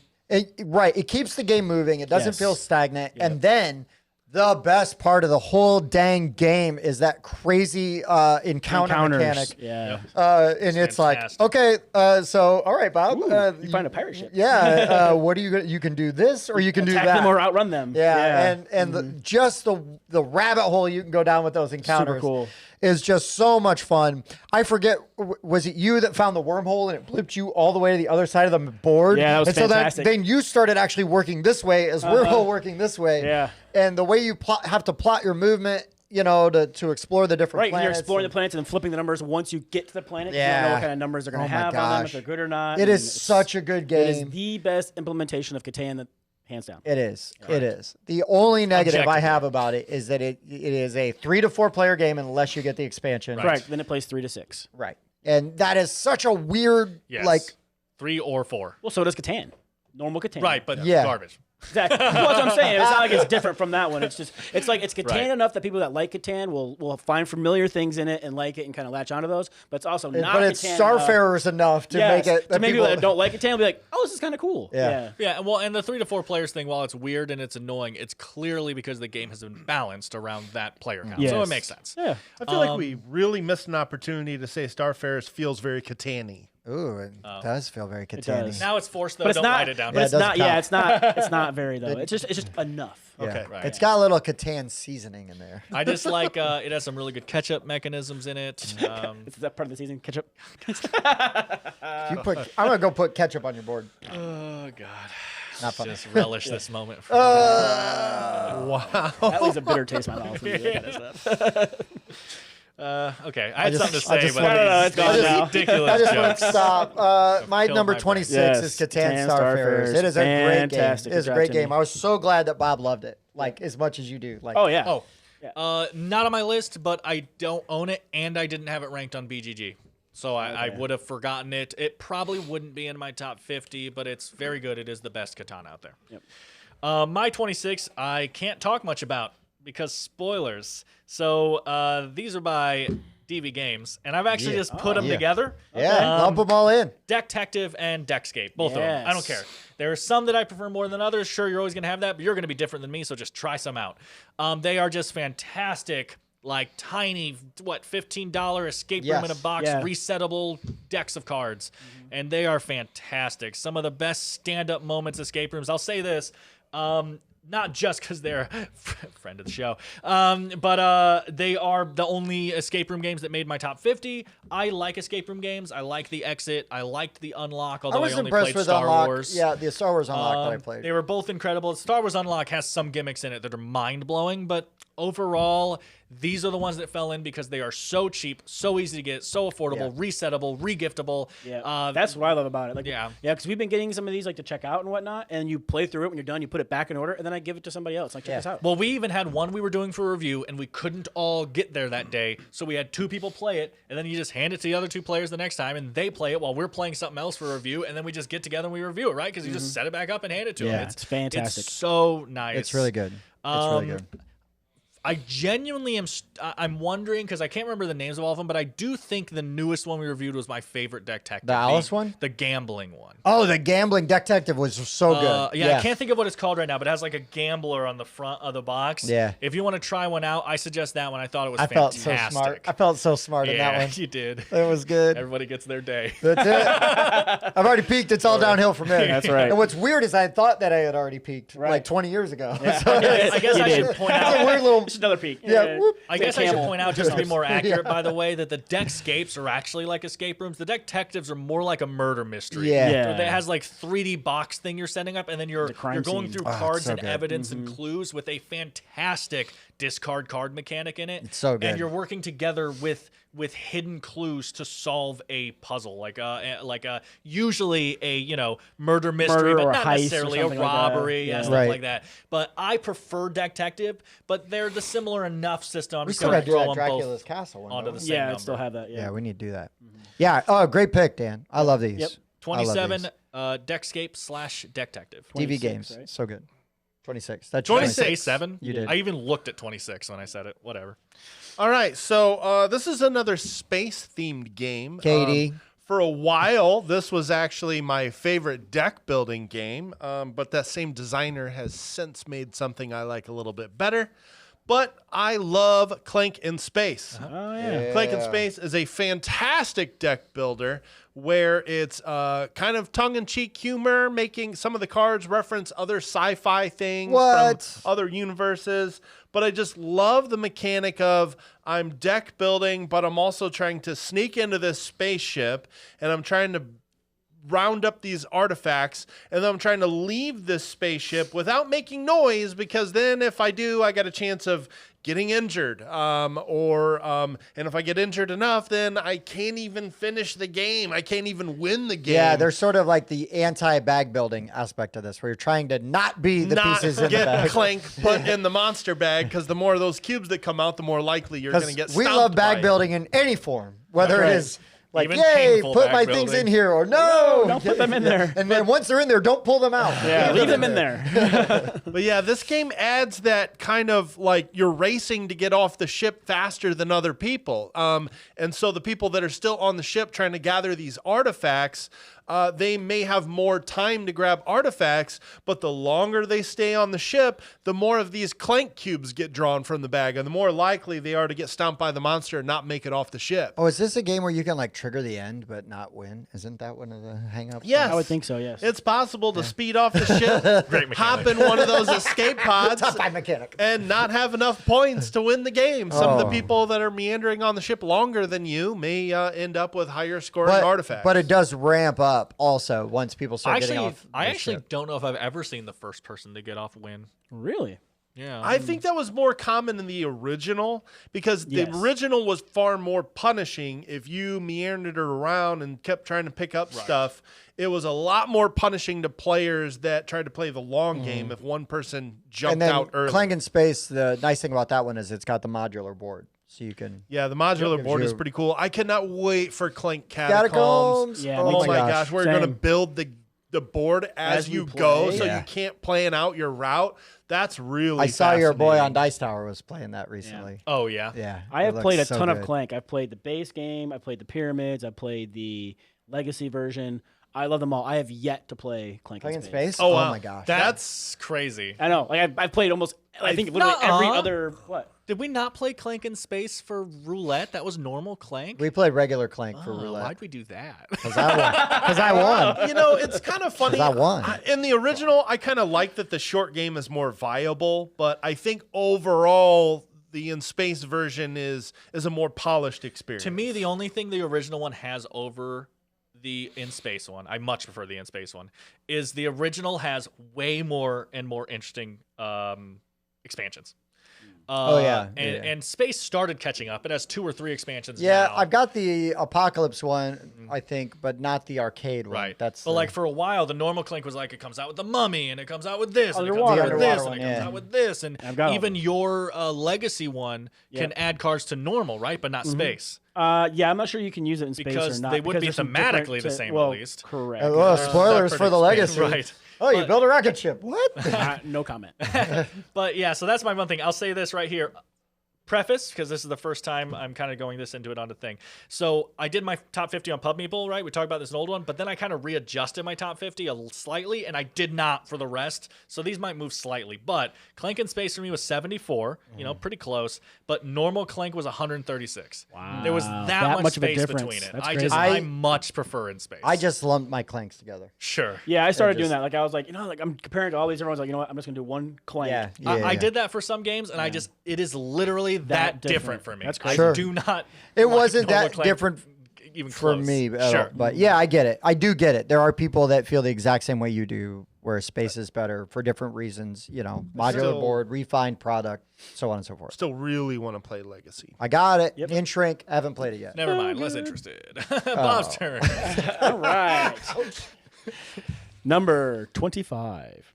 So number 25, it's a great game. I've taken it to a bunch of the meetups, taught it to some new people. It's, I don't want to say Civvy, but it's Korra, Rise of an Empire. Man, I need to play this game. good. I've yet to play this, but I heard somebody else was like, I had never heard of this game, and I played it, and it blew my mind. Yeah. know, don't sleep kind of on like it. how it Very is. That's what people do. I think they fall asleep. And they're like, no, wake up. It's good. Yeah. And but no, so you're choosing like a civilization. And then you have all these different like tags and icons where you're like building up your income and you're building up your armies, but you don't really fight each other directly. There's just like places you conquer like on the board, and you'll take these little chips, and they all have different symbols on them, and you're using them to upgrade your government and city the way you want to. Like, if you're doing the military people, you want to collect more of the military stuff. If you're doing like the cultural people, you want like the harps and whatnot, and that'll upgrade your city, and they're going to earn you end game points. And I don't know, it's just a really enjoyable experience. I really want want to play this. I really want to play this game because I've only heard good things, like even outside of our group, right? Like other people. This game is in my 50s. Wow. It is. It just didn't make it. I just haven't played it enough. Right. It's fantastic. I really liked it. You guys did a review of this, right? Without me, I think. 'cause think I We hadn't played it. definitely old played one, it for a like review, last so year. yes, Like last we year. Yeah, I reviewed think it. so. Yeah, it was a big one from last year. Yeah, right on. Good one. Yeah. Good one. My 25, I know at least 3 people at this table love this game. And So not you. yeah. yeah. Well, it clearly doesn't love it. It's only This is a 24.5. game that is a theme that is near and dear to my heart, but it actually pulls it off and is so much fun to play. Tons of stand-up moments. There's a zillion expansions for it. I have a good chunk of them. I want more. There's X-Men stuff that just came out for it. Oh. And that is Marvel Champions. Holy crap. This game's great. It is. And I love Sentinels of Multiverse. And this is like Sentinels. It's the same fiddliness, right? Yeah. But and Sentinels has great characters, don't get me wrong. But to play Spider-Man or Captain America and have the characters be on theme and work like the way they should, but then you can also still customize your deck. Dude, Yes. if they came out with DC Champions, I'd buy it in a I could do this all day. In a second. I Don't get me can't- wrong. I love Marvel Champions, and I want to buy it. I mean, it was you that was talking. No, Andrew, you. Someone I was talking about buying their copy and stuff. I want it, but DC Champions would be an instant buy. Well, you could Anyway, do so many continue. crazy characters and stuff. Yeah. And that's the amazing thing about this IP is they can get to all the weird B-list, wonky, Sure. out there Marvel characters. I do agree with you. I think DC's got more interesting like B-list characters and stuff. But man, everything that I played so far with this game is just really nailed it. Even if it's like, it's not my favorite character to play, they still nail the character. They're Yeah. so thematic. Like It's Quicksilver, amazing. you're constantly like tapping your guy and undoing things, and you're not doing a lot of big things at one time, but you're just doing one, and drawing a bunch of cards. So like, I've got the And Hawkeye, right? Yeah, You're that's always the one I reaching was back, at. getting arrows. Basically, your deck is your quiver, and you get to go through your deck because whenever you reach into your quiver, you always pull the arrow you need and Yeah. stuff. And it's so It's cool. so good. The coolest mechanic in the game, though, I think, is that you have your hero side and your alter ego side. Yes. So if you're on your hero side, the villain's going to attack you and he's coming after you. But then if you're alter ego and you're trying to heal and rest and be low key, Yeah, so you're he not getting schemes. attacked, Yeah, but he's he is building up his scheming. power, Yeah, yeah. so that's why there's 2 different ways to kind of lose, right? Because you can like either die or he gets his scheme done and he wins that way. Right, because you were busy sleeping at home. Yeah, it happens sometimes. But yeah, no, what's so cool is like, because there's different aspects. So there's like the basic cards that everybody can kind of add in there, but then there's like aggressive cards, protection cards, leadership cards, things like that. And so each person can kind of fulfill that role. Yeah, and it'll just be like when you build your character, here's your base card. Correct. You Base can build your deck cards. with this, or you can we recommend you use Yeah. these 2 colors to go along with your base thing. Right. Well, each character has like 15 cards that have to be included with them. Right. And they come with their own standard deck ready to go, and you can play that out of the box. But then also you can take all those cards, kind of combine them together, and then you take their standard cards and then build up to 40 cards with either the basics and then one other attribute, and then mix those together and make one 40-card deck. Yes. And, Yep. So you'd be like, I'm the leader of this game. fantastic. Yeah, and that's like, oh, and you do leader cards, like, I'm helping you out. Or you do protection, like, oh, I'll defend for you. Yeah. My rocket deck with aggression in there is brutal. Like, Love I'm just it. like blowing things up. Yeah. And like, cause it's cool because like, he has batteries and like he's like charges up all his guns, and the batteries go away, and then you can like recycle them and use them to draw more cards and just kind of keep the explosions So as you can tell, Bob doesn't like this game Yeah, hardly at all. I've You got can tell so much Dan stuff- doesn't like I've this got so game much at stuff for all. this game. This Like, game's so good. So Played good it. though. It takes a while. Like, Correct. My best advice I can give you is to have the decks made up before you go to Yeah. game because you could lose a lot of time trying to build the deck. Yeah. I don't know that I would want to roll into game night and let Mike, no offense, Mike, but like teaching you this game and be like, why don't you build your deck? And you have no idea what you're doing, you know, and like, well, I'm going to look through all these cards. Because what I would either do is go, I would have it already built, or I would just say, put your deck together off of the recommended starting Right. set. Right, of course. Because that is going to give you a very good experience anyways. The only thing is it's once you then play and you're like, oh, and you start seeing the other cards, you're like, this could combo this, and this could combo with that. I see how this is now going to start to work, and you can build some fantastic stuff with it. The couple of times I've played with people that hadn't played before, I just preemptively like will send them a list. I'm like, pick a character off this list that you like, and then tell me, and then like, I build them a deck, build the deck. and then when we get to play, Well, we get to and so this is like Sentinels of the Multiverse. Don't get me wrong, fantastic game, but this is what gives it the edge to me over Sentinels. It's not even the IP, because I love the Sentinels heroes. I think they're great. cool too. You know, they're super fun. But the fact that you can tweak just even a couple cards, deck tweakage like- and the flipping of the card, of the hero card. Yeah. It's just such a neat thing you can do that really just kind of pushes it over the edge. Yep, agreed. But yeah, man, Marvel Champions is my number 25 with a bullet. That is a good ass game. Really good game. I wish it played a little faster. Yeah, it can take a little- it can overstays take a its while. welcome Fantasy sometimes, Flight. but Fantasy Flight. So it's got an awesome insert. It does. Kerplunk. My number 25, guys. Let's see if you can. Did I already talk about that other game? I think I did. Oh well. My number 25, guys, is by Psychopathic Records. Wait, let's see. Hang on. Okay, I have a Who guess. Go could ahead. that be? This is Is into it a the Hatchet Man? Into the Echoside is a pure deck builder Nice. by ICP. I love that you can't even say it without laughing. And it's great. It's pretty good. It's really good. It's pretty good. There's not too much to go into. You know, you play Dominion. Arctic Scavengers is a game I really like. I've talked about these. It's just a pure deck builder where you have your piles.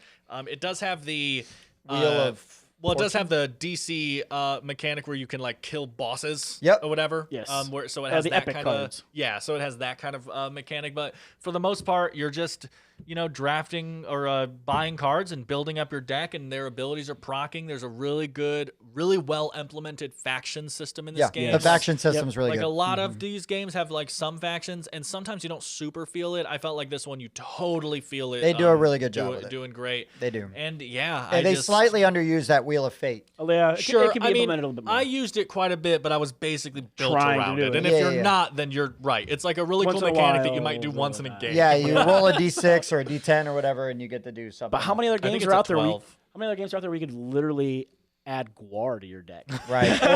Or Vanilla Ice. Or Vanilla Ice. Anyone? Yeah. But, It is a D12 to answer your question. I will say this also, though, and this is just what it is. When you buy that game, if you buy it, because it's hard to get, Sleeve it. sleeve it. The card quality is not great, but they are not a game company. Right. I don't think that is a thing they took into consideration. But full credit to whoever did their art. The art on those cards is great. The color Yeah. pops. The drawings are really good. ICP's always had really good art. And like I know I give games like Dice Throne a hard time for like great colors, but I don't love the art and the way they draw like their people. The ICP art is way Fantastic. better than it has any right to be. It is very well graphically designed. Yeah. Cool. That's it. There's Hold not on. really too much more to go into it. Just, did you know that there's an ICB deck builder? Yeah, we'll be cracking the Fago later. It's really good. Yeah. Watch our Diet review. Fago though, because I don't want this. Exactly. This is not too sticky. You don't want it to be sticky. I've learned things from hanging out with a juggalo. It happens. They throw Fago on you at the concerts. It's diet, so it's not sticky. So it's not I sticky. remember this fact. The more you know. That's a theme. That's our theme of the show. Yeah, that's great. And if we had like really high production values, like it would be like a very quick cut from Dan's to you, and then it would be all of us in juggalo makeup. Oh, wow. Just for the next pick. I mean, I've got. Never mind. All right. Bob's like, Yeah. Why didn't you tell me? As long as it's not sticky. So this will be diet my makeup. third straight space game. It's a 2-player only game.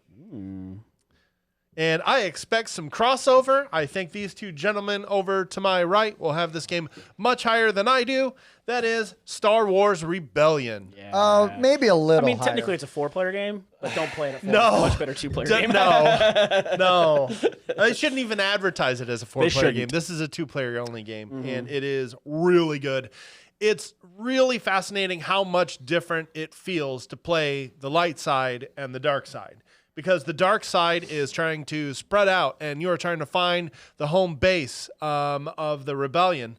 And the rebellion's just trying to hide their base and really Gain just trying to influence. keep them away from where that home planet is, and just trying to just move in places to make the empire feel like you're in a certain spot, because you're really just trying to find that home planet. I love it. And it's this Little kind of cat and mouse game, and And a you're kinda fun space battle posturing. mechanic. Yeah, it's really, so good. really good. It is the best Star Wars implementation of a Star Wars game where it conveys the theme and everything else. It Right. just is so much fun. You can literally capture people, put them in carbonite. You can try to turn them to the dark side. You Yes. can send Luke to Dagobah to become back as Jedi Luke. Yes. There's just so if you love the movies, you will love this Especially game. original There's trilogy, and the Rogue One expansion. Rogue One expansion is really good too. Yes, and Actually helps the combat. yes, the Rogue yes, the combat system is so much better with the expansion. It Well, is. that's the thing I was gonna say. I have not played with the expansion. That game is the most amazing 10 out of 10 thematic game ever, and that combat is freaking terrible. It got better. It got better. It got better. I mean, again, that's good to know, because it's not in my top 50 because I don't dislike, I hate the stupid anti-thematic dice combat of that game. There is so much, everything about that game is about outsmarting your opponent, and then it comes to combat and you go, I rolled better than you, I win. Yeah. Like if it had like the card mechanic from like Ankh or something, right? It does. That's what it does. Okay. Yeah, because you have a bunch of cards and you pick one and then you flip it over. Okay. And it's Fix either a it. generic ability or if you have the proper dude Does there, it it's a special completely ability. replace the dice? Yes. Okay, I'll play that in a heartbeat. No, I think you still have to roll you dice. still can roll but- dice. But it makes it so much better. But the card Okay. And then you mechanic have rerolls, mitigates too. stuff. Yeah. So instead of Okay. having like the dudes with the little numbers on them being like the number of the little cards you got to add, now it's just that's how many rerolls you get. Yeah, I just hate that. I've only played the game like twice. Sure. But it's like you can be doing so well and everything, and then you just have a bad roll, and it's like I guess you win. You can rely on your know. dice rolls, honey. Nice. It welcome. felt like you were searching for the rhyme halfway through that sentence. He was. It's like, eh, What rhymes out there. with Full honey? I just stopped. So there you go. Great game. No, yeah. That is My a number fantastic 25, game. Star Wars Oh yeah, Rebellion. spoiler Yeah. alert, way higher on my list. Same. Figured. Yeah, I All right. figured that could be one where Bob and I might hit it. Wait, the same might spot cross over again. We'll see. Okay, so number 24. Number 24 for me started my whole, I don't know if it's an obsession. It is. It is. With bag building. And it's one of the best bag builders I've ever played. Orleans. I got the deluxe version Love at home, and man, it's just a fantastic game. You have this player board, and you're pulling out people, and then you're assigning them to worker spots, and you're collecting more dudes and add them to your bag, and you're putting them. Then as you keep building your bag, you can start sending your guys like away to the city hall to kind of like thin it out, almost like you would thin out like a deck builder or something like that. And you're like buying these like technology tiles that are going to give you more places to put people down. Plus, there's this whole other like sideboard that's got like your meeple on it that you moving around trade routes and building stuff on there to try to get more points. I really enjoy this game. I've played it with a lot of even entry level types of players and they love it, and it's fantastic. This game blew me away. Yeah. Like I played this game It's and older. I absolutely loved it. Absolutely loved it. It just didn't make my top 50 because I haven't played it enough. But I went out and got a copy of this game because I played it with you and was like, this game's amazing. And I think I had already even played Quacks at that time. You know what I mean? And it didn't supplant it or anything. But it's not like, well, this is fun, but I like Quacks better. I think if I get the same family members that love Quacks to try Orleans, I think they would have just as good a time. Yeah, because that's the thing with the Quacks, you're just kind of going around, and with this, you're pulling your people out, and then you're assigning them to a worker placement. Yeah, I find Orleans very satisfying. I really like it. I personally prefer Altiplano better. Same designer, also a bag builder. But I've only played Orleans once. I've never played that one. Bob was attacked by a llama as a young child, so he will Scary. never can play. They spit.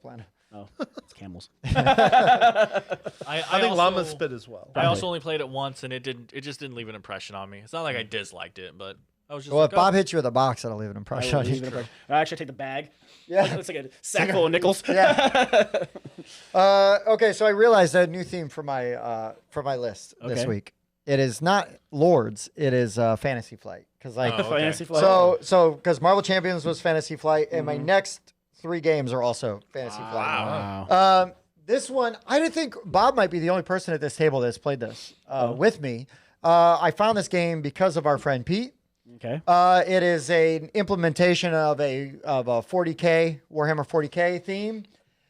This is one of the crunchiest space territory control games I have ever played, and that is Forbidden Stars. I haven't played it. Oh, you haven't played No, I Forbidden did not Stars? play that with you. Oh my I've seen gosh, it, but I haven't played it yet. It is so good because there's tech tree stuff to it. There's these warp storms that'll come out and they will block paths. So for your space travel, you then have to go around different ways to get to different planets, but you're trying to move your forces in, take control of different planets. And it also has this crazy turn order or action mechanism because as you're taking your actions, you're stacking up. I'm going to do this action, so I put it here on the stack, and then you're going to do your action, and it goes on the stack. And then I believe you resolve.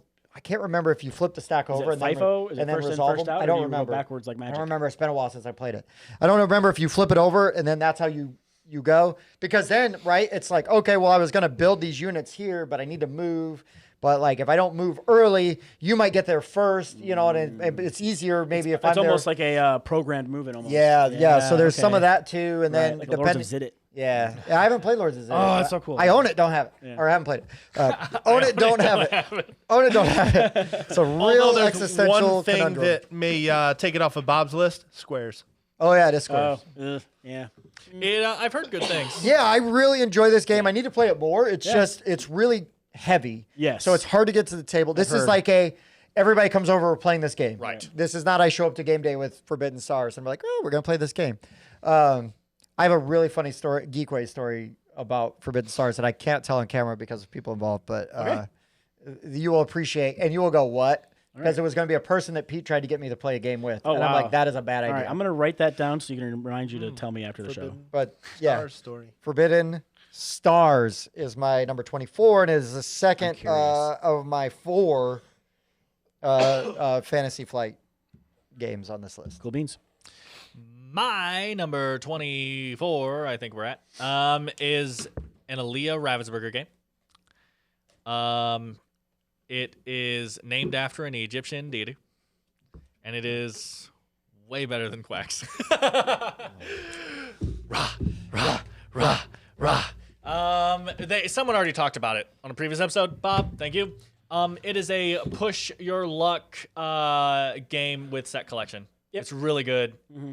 And almost like a bidding mechanism too. Yeah, and bidding. Yes, a cool bidding mechanism where if you get your bidding number that you did swaps with whatever it was last one with. Mm-hmm. So if you really want to win a bid, you can give a really high number and you're probably going to win. But then you have to take maybe a really low number so you know that next round you're not going to have as much bidding power. Really cool bidding mechanism in there. But yes, I thoroughly enjoyed this game when we played it. I watched some like YouTube videos of people playing, and I was like, that looks like it would go over really well in our group. We finally were able to play, and it seems like everyone's really enjoying it. So I'm glad to see that. And the new one, was on GameFound, and we're getting some copies of those when they deliver. Buddy. So That's it. Yes, that one. Oh, you're 5 minutes late. I was just so excited about it. there. Yeah, but yes, fantastic. Oh, is that on your list? So my number 24. Bora Bora. No. Let's call back to a different episode. Yes, it is. Not yet. That'll be next week. Ooh. Spoilers. So yeah, spoiler. There you go. Okay, so my number 24. I actually put this on the top 10 games I would play over the holidays. So this is Ooh, I one of watched those. that video. Oh, I wonder if it's the one that didn't fit in. It's illustrations. I love no, that's much higher. This game, I like trading and negotiating games, and I like games where you're negotiating with money, but money is also how you win the game.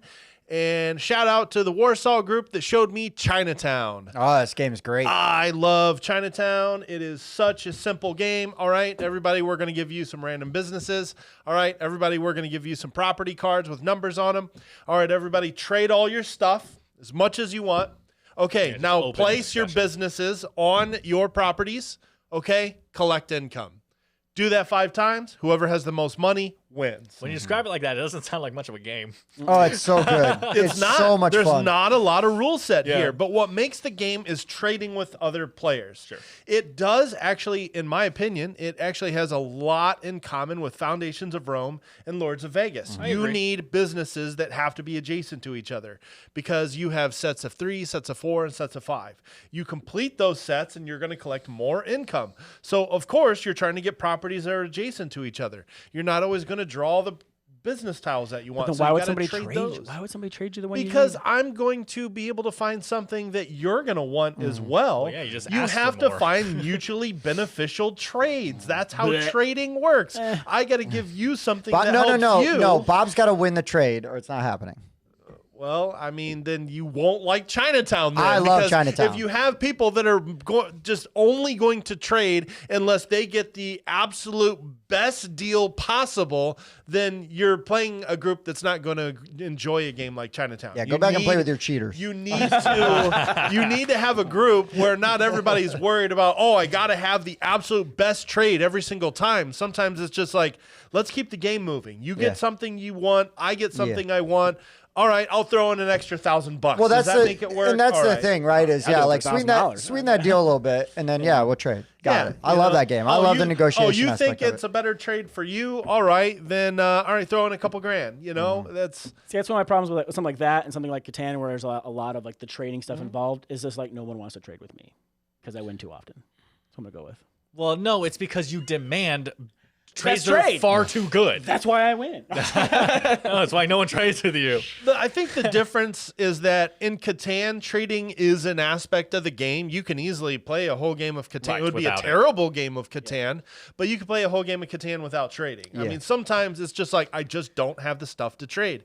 In Chinatown, every round you're getting more stuff automatically. Right. You always have something to trade. Yeah. So I feel like I've never had a game that stalled because nobody wanted to No. negotiate. No. That Chinatown- happens in Catan. Yep. But in Chinatown, you're always, it's just giving And you it plays stuff. so fast because the other Yeah. thing with Catan is Catan will drag on, right? Especially if there's nobody's trading. Chinatown, fine, don't trade. Game's over in 3 rounds anyway. All so right, keep yep. going. Into the trading phase. You Go know, ahead and place. Hope you don't like. Hope you don't like points. Oh, you have nothing to place. I guess you should have done that trade then. Yeah. All right. Go ahead and place your piddly 1 down and collect Yeah. your 10,000. I definitely wouldn't say I love this game, but I was really surprised because I was expecting not to like it at all. And Tim and I were actually taught this by Yeah. Danny on Yeah, Canny. Danny Uncanny. On played like online. digital, like Yeah. tabletop simulator or something, Right. you know. And he taught us on that, and I was thoroughly impressed. Played it a couple times on there and had a real good time. I'm with it. usually just the worst at negotiation games because I have no idea what's worth what in the game. And like, okay, well, I need blue, so I guess if you give me a blue, I can give you this. And then they're like, yeah, sure. Idiot, this is worth way more. And I'm just like, so I just wanted a blue. Why couldn't you be fair? You know? Bob, This because that's got why to you have don't the play trading best games with Bob. trade. Well, Yeah. the That was other- with Bob, that's right? another thing about Chinatown is that you know how much things are worth. A set of 3 Right. gives you 50,000. A set of 4 gives you 100,000. A That is set of the- 5, there's an inherent value Sure, to everything that is the you one trade. thing that can drag the game out a little bit, though, is because people can literally look at the trade and Min-maxing, go, okay, but in 3 turns, you're going to have $135,000 from that, and I'm only going to have $272,000. So if I also give you this instead, that's going to up you to about $187,000. And, like, people can do that, and it can really slog it out. And you're supposed to do that, again, for the deal. You're supposed to be able to look at what the deal's getting you. And it's just because it's so perfect information, you can literally look at how many points this trade is going to get them by the end of the game. And so it can drag it out a little bit. Yeah. But again, I enjoyed it. I think it's a good game. I haven't played it. I love it. It's good. I really like it. All right. Number 23. This is my second favorite hidden movement game. Letters from Whitechapel. Fantastic. Great game. I love it. We talked about it already once on one of the previous episodes. If you haven't seen that, That's go back and look. second favorite? It better not be game Sniper become Elite. the It better first not be Sniper Elite. favorite? We're going to have to wait and see. So, Stay tuned to figure out what my favorite hidden That's movement game is. It is damn sure. That's exciting. But no, you're playing Jack the Ripper, and well, I think it's because like I've You're played always this playing so Jack much. the I'm always Ripper. playing Jack the Ripper, and everybody else is trying to find where I'm at, and they can't. Last time we played, and I taught Mike how to do it. They had me; they were so close, and I was bouncing between two spaces. And I was at one. Mike tried to arrest the spot that I wasn't on. Then I moved, and then Matt tried to arrest the spot that I just left, and then Mike just walked right past me. This game is so good. So great. This game is so good. It is a fantastic game. It is. It is 100% a fantastic game. I believe it's like my number 50. Oh, 49. Yeah, so it was way already high up. mentioned. Yeah. Way high up, but really good. So my number 23 Fantasy Flight game came out last year. Re-implementation of a very popular game, one of the best themed IP games ever. So I've kind of combined them into one because I didn't really want to have two spots. I wanted to create some spots for new stuff. Oh, really? But for me, they're about the same. Unfathom. Yeah, unfathomable, because it is a re-implementation of Battlestar Galactica. They have streamlined Battlestar Galactica and made it so it's a faster and easier teach. Battlestar Galactica has a more interesting theme and IP, plays a little longer, a little bit clunkier, but unfathomable. I have gotten to the table more. I play a little bit faster. I have just as much fun playing that as I would Battlestar. Yep. And so for me, they're about equal. I really love both games. I would play either one.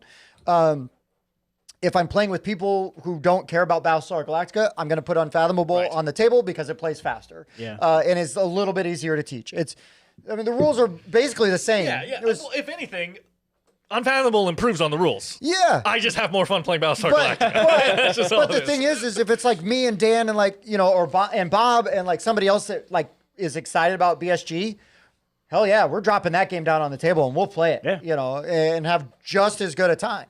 But man, the trader mechanic in both games, because it works very much the same way, is so much fun. Actually, Unfathomable does the thing that's even better, where if the trader, when the trader reveals, they give one of their cards to another player, which may or may not be a trader card. It may Yeah. just be, and then now that person is under Suspicion. just the rest of the game. BSG does that That's too. very Does it do sus. that too? I don't remember. BSG I does don't that too, remember if yeah. it does it. It's such a fun mechanic. And then the other thing that Unfathomable does, which blew me away, because in BSG, you're firing up your warp drive, you got to get to the next jump, and then when you make that jump, all of those enemy ships disappear off the board.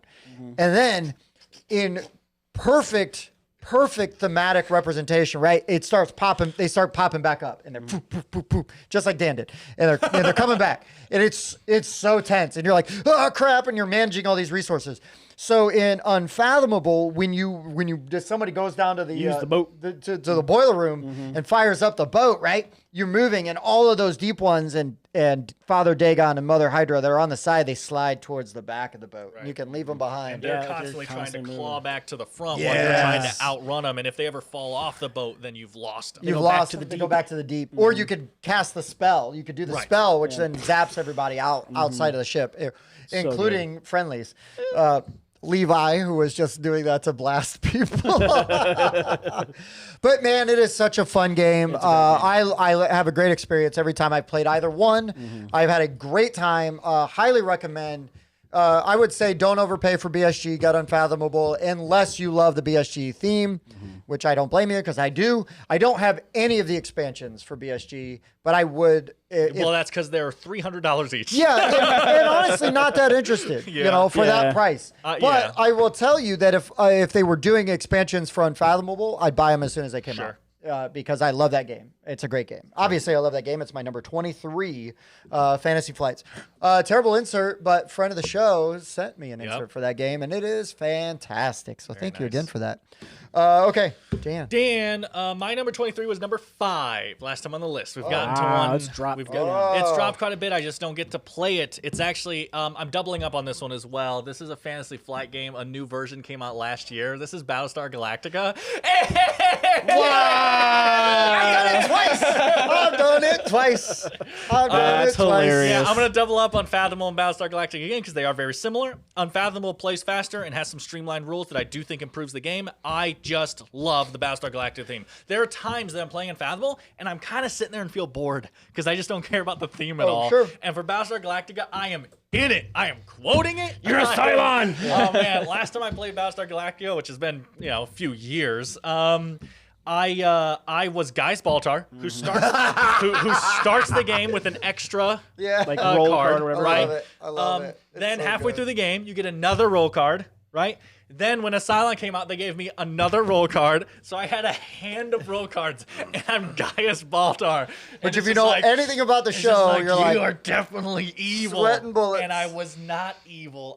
It was the most hilarious so thing good. ever to have a so Gaius good. Baltar with like 5 cards in his hand. He's like, you have to trust me. Yeah, believe me, I'm not a Cylon. It is. I can't believe not once but twice in the same day I've hit on the same number with That was somebody. pretty good. Yeah, I noticed like halfway through your thing, they'll see me like just start smiling because halfway through your thing, I checked and I was like, oh, it's the same number. I'm not gonna go any more into it. I love Battlestar Galactica, Hidden Trader game. You're a toaster. It's one of the best. It is one of the best. It is so good. My number 23. Don't blow it. For the longest time, this was my favorite worker placement game. As far as games that are just a worker placement. Sorry, game. but Battlestar Galactica is not a worker That's placement accurate. game. Correct. Yeah, so you did your list wrong. Okay. Okay. All right. So my number 22 then. This was my favorite worker placement game as far as games that just are worker placement. Correct. 23. Oh. I was like, wait, And then another game came along and blew me away, but I still love Caverna. Okay. Caverna, I feel like it is a sandbox worker placement game because there are so many options, and it's just pick a path and go down that way. Oh, one person's working on their stuff outside and they're farming. Cool. Start working on your cave on the inside. One person starts working on their cave. Cool. I'll start working on my farming outside. Mike only plays this 2-player. Yeah, just like- yeah. But no, I love all the options available. I think Caverna is a fantastic worker placement game. I love how you can upgrade your workers and then you can get more out of those adventuring places you go Now, to. please tell me that you think this is superior to Misery Farm, right? Yes. Oh, Okay, absolutely. thank God. Thank God. Yeah, okay, it's we're still not friends. even a question. I like games that are more open-ended than games that are tight and restrictive. I mean, I don't mind tight and restrictive, but like, there's no room to breathe. It's in punishing. Agricola. Yeah, Yes. yeah. Yeah, Caverna's fun. There's Like, some tight games that I like that, but yeah, Caverna is drastically better than Agricola. Yeah. No question. I just like that it is like what you're talking about. Like, I don't know if you guys understand how dialed up it is. Like, you're saying like just open ended, you can do anything. Like, it really is. Like, there's a building you can build in Caverna that like turns all your coal into victory points, and then you can just build a coal mine and just do coal like the whole game. Clean coal. And it's totally viable. Like, you'll need food and stuff, to feed your people, but you can like just focus on coal. Or there's ruby mines, and you can just focus rubies the whole keep game. getting rubies the whole game, Because and then, that's your because then victory rubies points. are wilds too. So like you can have this insane victory point farm that also at any point you can just decide to do something else with them because they're wilds. Like, it is insane the amount of just do whatever you want. you in just that game. named a game that we should make. Victory Point Farm. Victory point. That's all it is. Yes. Just farming victory I'm points. in. I had a Feast for Odin further down my list. If I had played that more, I think there's more choices and more open-endedness. I don't think a any Feast game for has Odin. think Feast for Odin. It's like No, I challenge don't accepted. think so. But I feel like I could maybe even move that up as high as Caverna had I played that more. Yeah, no, Caverna's really I've just good. played though, yeah. Caverna quite a bit, like 10 times for a game that's as crunchy as this one. it's pretty quite significant. Caverna, that added something to every other game now. Dwarves Come Home. Yep. Yes, sir. I will always say it. We Yeah. played what did we play Friday? Endless Winter. Endless Winter. Didn't And even at the have end workers in At it. the end of every round, Dwarves Come Home. Dwarves Come Home. I will say it out loud until I annoy you with Yeah. it. You have. twice. But yeah. Yeah, Caverna is fantastic. Mike's Agreed. pick. Not as good as Battlestar Galactica, Right. but fine. But it's not in my top 50, but for a long time, it was my number 1/2 worker placement game. It still is up there for worker placements. I just don't have as many worker placements as I thought I would have in my top 50. All right. My penultimate here, right? Number 22. 22. This is a new game this year that came out. It has fantastic components. It's great. It's like kind of story driven, and as you're playing through the different areas, the map is changing. And I thought we you're were getting going to new things. cross over for a second. My Father's Work. Yeah. I love it. There's a creepy track. You got to keep track of how creepy you are. If you get too creepy, then like the mob's not going to let you back into town. And then depending on how you do like the first era, like the map will literally change and like you'll gain certain things or lose certain like worker placement spots to go to. You've got your own estate that you can build up with special worker placement areas that you're getting things done with. And you can like have people do things they don't really want to do, but they're going to leave because they get creeped out. And like it's fantastic. Yeah, this was my number 31. It's great. Yeah. It's one of my games of the year. Like, Yeah. this game was so good. I like this game quite a bit, but because of how much it can evolve from game to game, I really didn't feel like it felt fair to me to rate it after one play. Like, Sure. I didn't even put it on my list and say, oh, yeah, this is one I think could make my top 50. I just don't think one game is enough to go, oh, yeah, I know where this sits for me. I guess for me, it was like I played this game and it's like, I need to play this more. Yeah. Like, I constantly am like, Right. I need to play my and that's basically we discussed this in the first like how we came up with our list, and it was like if I had the time not a factor, player count I want, which game would I rather play, and this is what came up. My thing was because I agree, haven't played it very much, right? But it was 44 for me.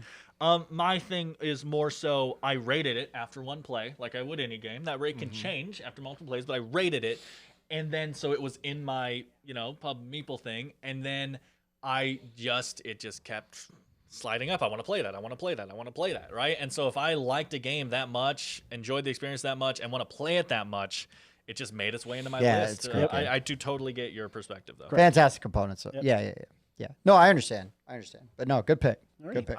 It may have the best components of almost any Euro game I've seen. Yeah. Like, that doesn't have miniatures. Well, Yeah. it does. have miniatures. But miniatures are not the reason They're we're saying not the the component. components are Yeah. amazing. Yeah, the they're not even. components are amazing. Yeah. Not Yeah. including the Renegade miniatures. games. Who knew? Like, Yeah. Renegade Without- games, man. Out of nowhere.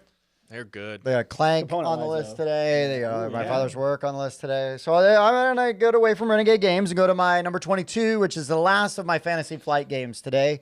It was talked about earlier. This is in running for my game of the year, but this is Twilight Inscription. Nice. nice. This game blew me away. I was so excited. This was one of the games like I have to get this at Gen Con if that I was a must can. get for you. Yeah. We got it. I was so excited. We looked at it, and we were going to maybe try to play it like one of the nights while we were at Gen Con, and it's like, oh, I just don't know if I've got the brain power to try to power through this. And then it turns out like we get home Yeah. from Gen Con. Didn't take it's that like, much brain power. No, it's not that, it's wasn't not bad. that hard to learn. And so like that was awesome. But then like all of the strategies were easy to pick up. And then because of the basically zero downtime, right? Because everybody's doing all their stuff at the same time. And as long as you're not playing in Bob's group, you're going to have a good time because the games are going to relatively competitive. I mean, the couple of times I haven't been competitive, I've been trying one time I tried to do like a little bit of everything, and that was like a terrible idea. Right. But then I decided to try to focus some tracks, and then it's like, okay, so you start to like key in on the strategies, not unlike Dune Imperium, where like the first time you play, don't really expect to be too good at it. Just mess around with it, see what stuff you like building Well, towards. yeah, I would almost recommend playing all four the first time you do it because then you'll realize what you have fun most doing. And you can understand how the different boards work and everything like that, because that's a very good point. Just do all four, see what happens. But yeah, I have a great time with this game. I really can't wait to get it back to the table again and try a military strategy. That's the one I want to see win next. But yeah, I mean, asymmetric player powers with the different races, and there's a stack of them in that box, Well, and just Twilight, right? right. Very true. Again, a universe that at least Dan and I love, right? I mean, we love that whole universe and everything. But yeah, Twilight Inscription is it is my go-to roll and write. It is crunchy.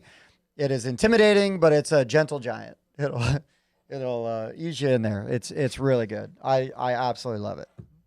22. My 22. Bob, you're killing me, man. Come on. Don't you think, just think about this for a second. I could have had 2 in a row, man. Don't you think that my father's work after one play, it's probably slightly not as good as Letters from Whitechapel, right? Yeah. So let's just swap those really quick. Okay. Hey, my favorite place is like Whitechapel. Nice. Oh my god! Hypothetical high five, buddy. How did I get in this Eiffel Tower? We missed lucky. it by 1, Bob. That We was missed so it close. by 1. Yeah, so you guys aren't as good as me because I've done it twice. Man, and when guys just when you missed. said Letters from Whitechapel, I was like, oh man. Should have just called the audible and switched No, it. but then Battlestar Galactica. But Letters from Whitechapel, it is my favorite hidden movement game. Yeah. Pretty sure. Pause. Well, because there is, it is my second favorite hidden movement game. and it's just fantastic. Jack the Ripper, the theme, the world. I love all of it. It's just Good stories after it's done. Yeah, I think it's Yeah, my just- second favorite hidden movement game too. Yeah, look at But I that. have mine at 49. Yeah, Just a fantastic game. Bob already talked about it. It's really good. it was good. All right. Oh, well, and Tim already talked about this video. That's right. Not it this has version. Oh, it was been, it's been since my number 50 since I got to talk about a social deduction hidden trader game. Unfortunately, I've never played Battlestar Galactica because, as you know, it's like multiple hundreds of dollars to get a copy of it. So I never went. I never went and got a copy, and these guys don't play it anymore. I guess I don't know. Oh, you would. They haven't. I would since love I've to. It's been in just, the you know, group. it's a 3-hour game. Yeah, it is. So my number 22 is Secret Hitler. Oh, great game. I love Secret Hitler. I have had so much fun playing this game. It just, you know, what it does well, I think, is it gives you information to use. Because not only do you have votes that can tell you maybe the alignment that people have, but you also have those policy cards that you're trying to enact.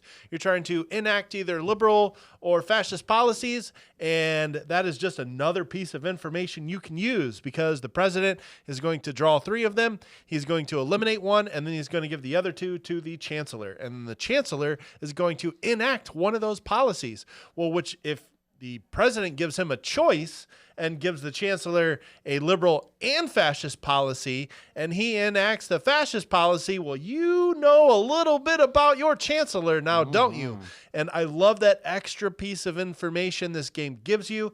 Just a lot of good rowdy table talk, trying to suss out how people voted, what policies they enacted. I think this is just a fantastic social deduction hidden trader game. I've had a lot of fun playing Secret Hitler. It's really good. I love it. It's I'm great. close to 20 plays on this one. Surprisingly I'm a made big by fan. the Cards Against Humanity people. Yeah.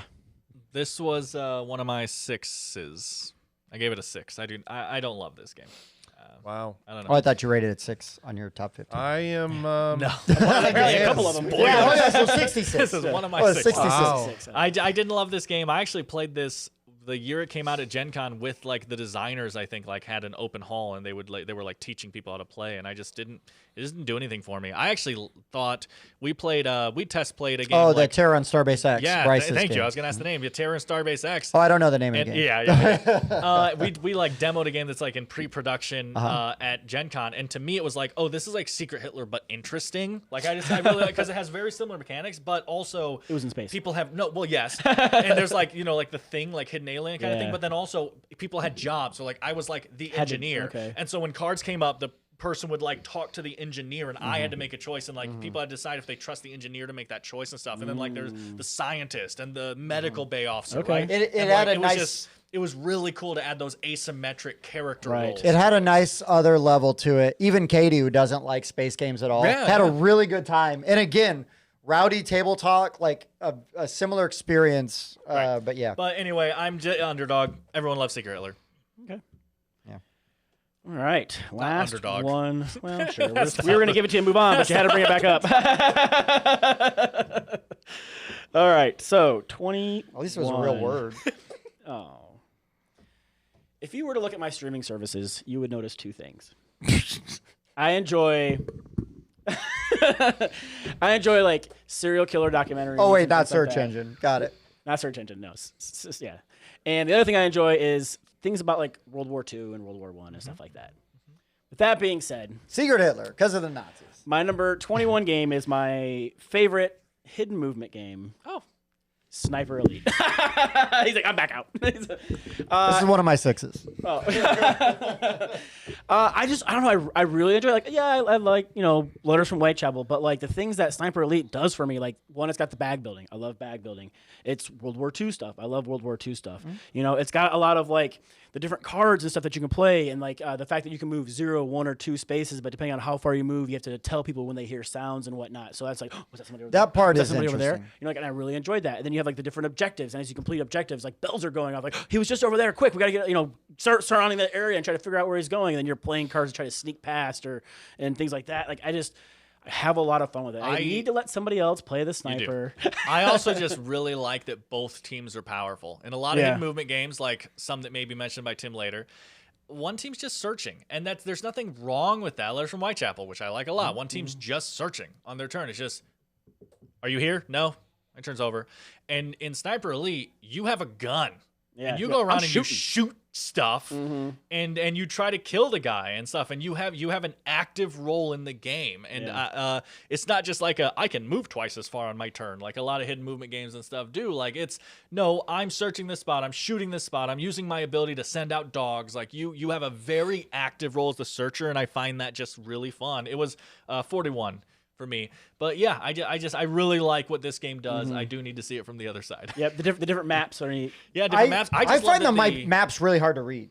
Like when the ones with elevation and stuff. Yeah, like that was a little We spent tricky. an hour arguing over the submarine. Like, Is this enclosed? Is it this? Yeah. Can I And shoot then- across this? And then the other time we played where it was like the dam, and there was like that weird elevation, that weird spot with the elevation. There was the one weird spot with elevation, but the rulebook did specifically mention that one weird spot. We just missed it. That's No, on us. and it's totally fine. But I also just looking at the board, it doesn't always intuitively convey like, this guy's on an elevated walkway. Like I appreciate what they're trying to do with it. I just find it's like an extra level of like, wait a minute, no, I can't do that because I thought that I was here. Gonna go here. Sure. No, I totally get that. That's just what I like found about that it. immensely I frustrating. like that it's a hidden movement game. I said worker placement. I just like this hidden movement game that is actually deeper and stuff. It's not just the same kind of thing over and over again. I like that, but I get it.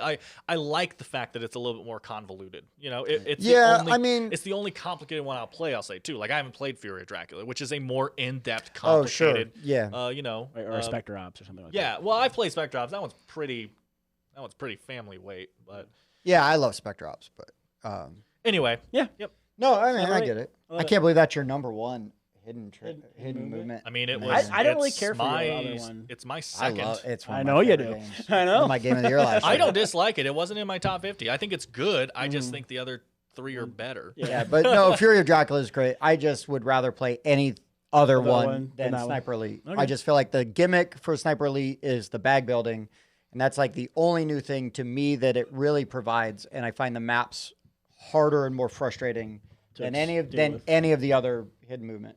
Okay. So Sure. I just find them frustrating. Anyways, 21. 21, yeah, this is a game that I want to play more, but the theme is really tough for some people, and some people don't like skirmish games, but I love skirmish games. And I really, really, really, really am dying to play the campaign version of this. Oh, yes. Because I've only played one-off battles, and Correct. where this game, I can just tell, is where this game really gets better and just really shines is when you play a campaign. But here's the thing, is you play a campaign in an afternoon. Like you play it in a couple of hours because it doesn't take that long. And that is missions. hate. Yeah. That is hate where you are, that is from Simon Games. It was originally only a Kickstarter only. You can only get this on Kickstarter. Yeah. This started my hate of Simon. What are the odds? Coincidentally enough. But no, this game has fantastic miniatures. It's a very dark does. and gritty theme. Yeah, it's but gruesome. you are literally like a tribe of like these Viking kind of guys, and you Cannibals. are cannibalizing your opponent's units when you kill them, and you take them back to your tents, your huts, and then that's how you upgrade your stuff. And then when you do a skirmish, like basically what would happen is if we were playing in a campaign, Bob and I would face off, you guys would face off. There's enough stuff in the core box for us to do that at the same time. Then we go back after our matches are over, probably takes 30 minutes. Like it's pretty fast, 45 minutes tops. We go back, I get my between campaign upgrades, thing. get my upgrades, do my campaign thing. All right, Mike, here we go, and then you guys go, and then boom, boom, boom, and then it's just, Yep. thing about skirmish games, I think they either got to be 2-player or 4-player. Yeah, and this one we played teams before, and I played 2-player, and I thought both were awesome. Okay. I thought they were both really awesome and super fun to play. But oh man, it is. Hey, it's got some cool stuff in there. It's a big old box. Yeah, and it is mean and nasty and dark and grimy. But I love it. I love it. Theme doesn't. I am not going to be bothered by problematic themes as long as the game is interesting and it kind of serves a point. Yeah, it's not just doing it just to do it. Yeah. No, it actually is built into like how the game, like other aspects of the game mechanics and stuff. But yeah, Hate is super good. My number 21 is a 2-player game, and that might not mean anything to you guys, except Dan doesn't like 2-player games. I don't like 2-player games. I'm in the board game hobby for the social aspect. I want to sit around. I am the kind of person that if people say like, ooh, you do not want to play that game with 5 because it slows the game down, I go, I'll play it with 5. I don't care. I just want to hang out with friends and play a game. I will play that game with 4. And this is actually my favorite, I believe, 2-player game. I didn't have my list up right now. And I've only played with Bob. What is it, Bob? Watergate. It is Watergate. Watergate is an amazing tactical game where one person takes on the Nixon administration and one person takes on the news. They have Washington Post stuff. Yeah, they have like a term for it in the game. I can't remember what it is. And basically, the press, is that what they say? I thought there was something deeper than that, but it's pretty simple. And basically, the press player is trying to pin evidence to a board and slowly work the evidence towards Nixon's administration. Follow the money. Yeah. And Nixon is trying to hide the evidence by flipping it What? over. He was innocent. Yeah. Can I be Spiro Agnew? Is there an expansion? But I love that era of it politics. is just an amazing tug of war great. 2-player game. I really want to play this. I was not expecting to really like it that much because I was like, this is a point in history I don't really care about that much. Oh, Also, so interesting. 2-player only game. Right. And then when Bob and I played it, I was just like, this is great. Yeah, I it's mean, well made. I have tried to get so many people to play the game. I had my brother and my mom play each other while I kind of taught it. And then like I faced my brother in it at one point, like a different brother and stuff. And like, I'm just like, try this game. It's so good. There's like a tug of war with one of the pieces, Exactly. and wherever that ends up at the end of the round, and that like makes different things happen. Yeah, I can't think of Initiative. a word. It's like inertia or something. It's a word about pushing forward, and I can't remember what that is right now. But yeah, you're trying to collect that, and then there's also like a first player marker that controls, and then the Pulling random evidence. the Nixon player gets to look at the evidence. He knows what evidence is out there, and he sure. Face down. decides. Oh yeah, he knows. Yeah. He decides where it is, and so the press has to try to find the useful Information. info, right? Right. And, it's really good. So Our good. editor introduced us to this game, wouldn't it? Yeah, Wasn't it Matt? yeah, It was it like, was. Oh yeah, he that's was like, you guys should right. check this game out. It was interesting. I Like, totally forgot about that. Yeah. Yeah, And then you bought awesome. did you buy the white? Yep, I the white got box? the white one, which looks beautiful. I much prefer it, but people just weren't buying it when it was at Gen Gen Con. Con. They had like Origins. it was like a special I think it's the Barnes and Noble edition. version, which is like a white with the red strings going on. It looks instead really of the good. broken black glass, and I thought it was beautiful. I thought the white box was amazing. But anyway, Watergate, guys, if you like a pretty affordable in like tactical 2-player head-to-head game, it's my number one. I don't think anything else even Is comes this close. Capstone? Who did this one? Well, I was trying to look it up. I think Everyone. it was the, yeah, because it was the same. It blue like literally as Arc Nova. Frosted, Capstone, Yellow. Oh, sure. Everyone. Lucky You mean Duck. Elio? Yeah, no, you do. You mean that. That's why I didn't say a publisher for this one. It's Fair because enough. everyone has Fair done enough. this This is made game, by- I guess. Everybody, except Fantasy Flight. Right. But yeah. Anyway, the only like my second favorite is probably Seven Wonders Duel, and that's just down it's the just list. not even close. Watergate's fantastic. Yeah, I really want to play Watergate. I've only gotten to play half a game, but it was really good.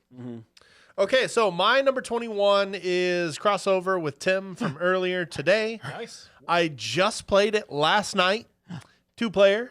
I think it's a better game at 3, 4, and 5, but that is Role Player. Yeah, boy. Role Player. It was the theme that drew me to this game. Like, I grew up playing action RPGs, and just the idea of like I'm building my role player character, that theme alone drew me to this game. And then I play it, and it's not that thematic, but the dice placement of this game will give you some of the toughest decisions in any game I've ever played, because you're never going to be able to do everything you want to do. You are never going to get all your attributes.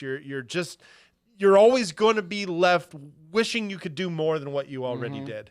And the decisions are so interesting. I've never seen a dice placement game with so many ways to mitigate, because literally every action on your board is, okay, we can swap these 2 dice, or you can re-roll a die, or you can flip the side of it. There's like 5 different ways to mitigate dice in this game. Meanwhile, you're building this role playing game. I just had this idea.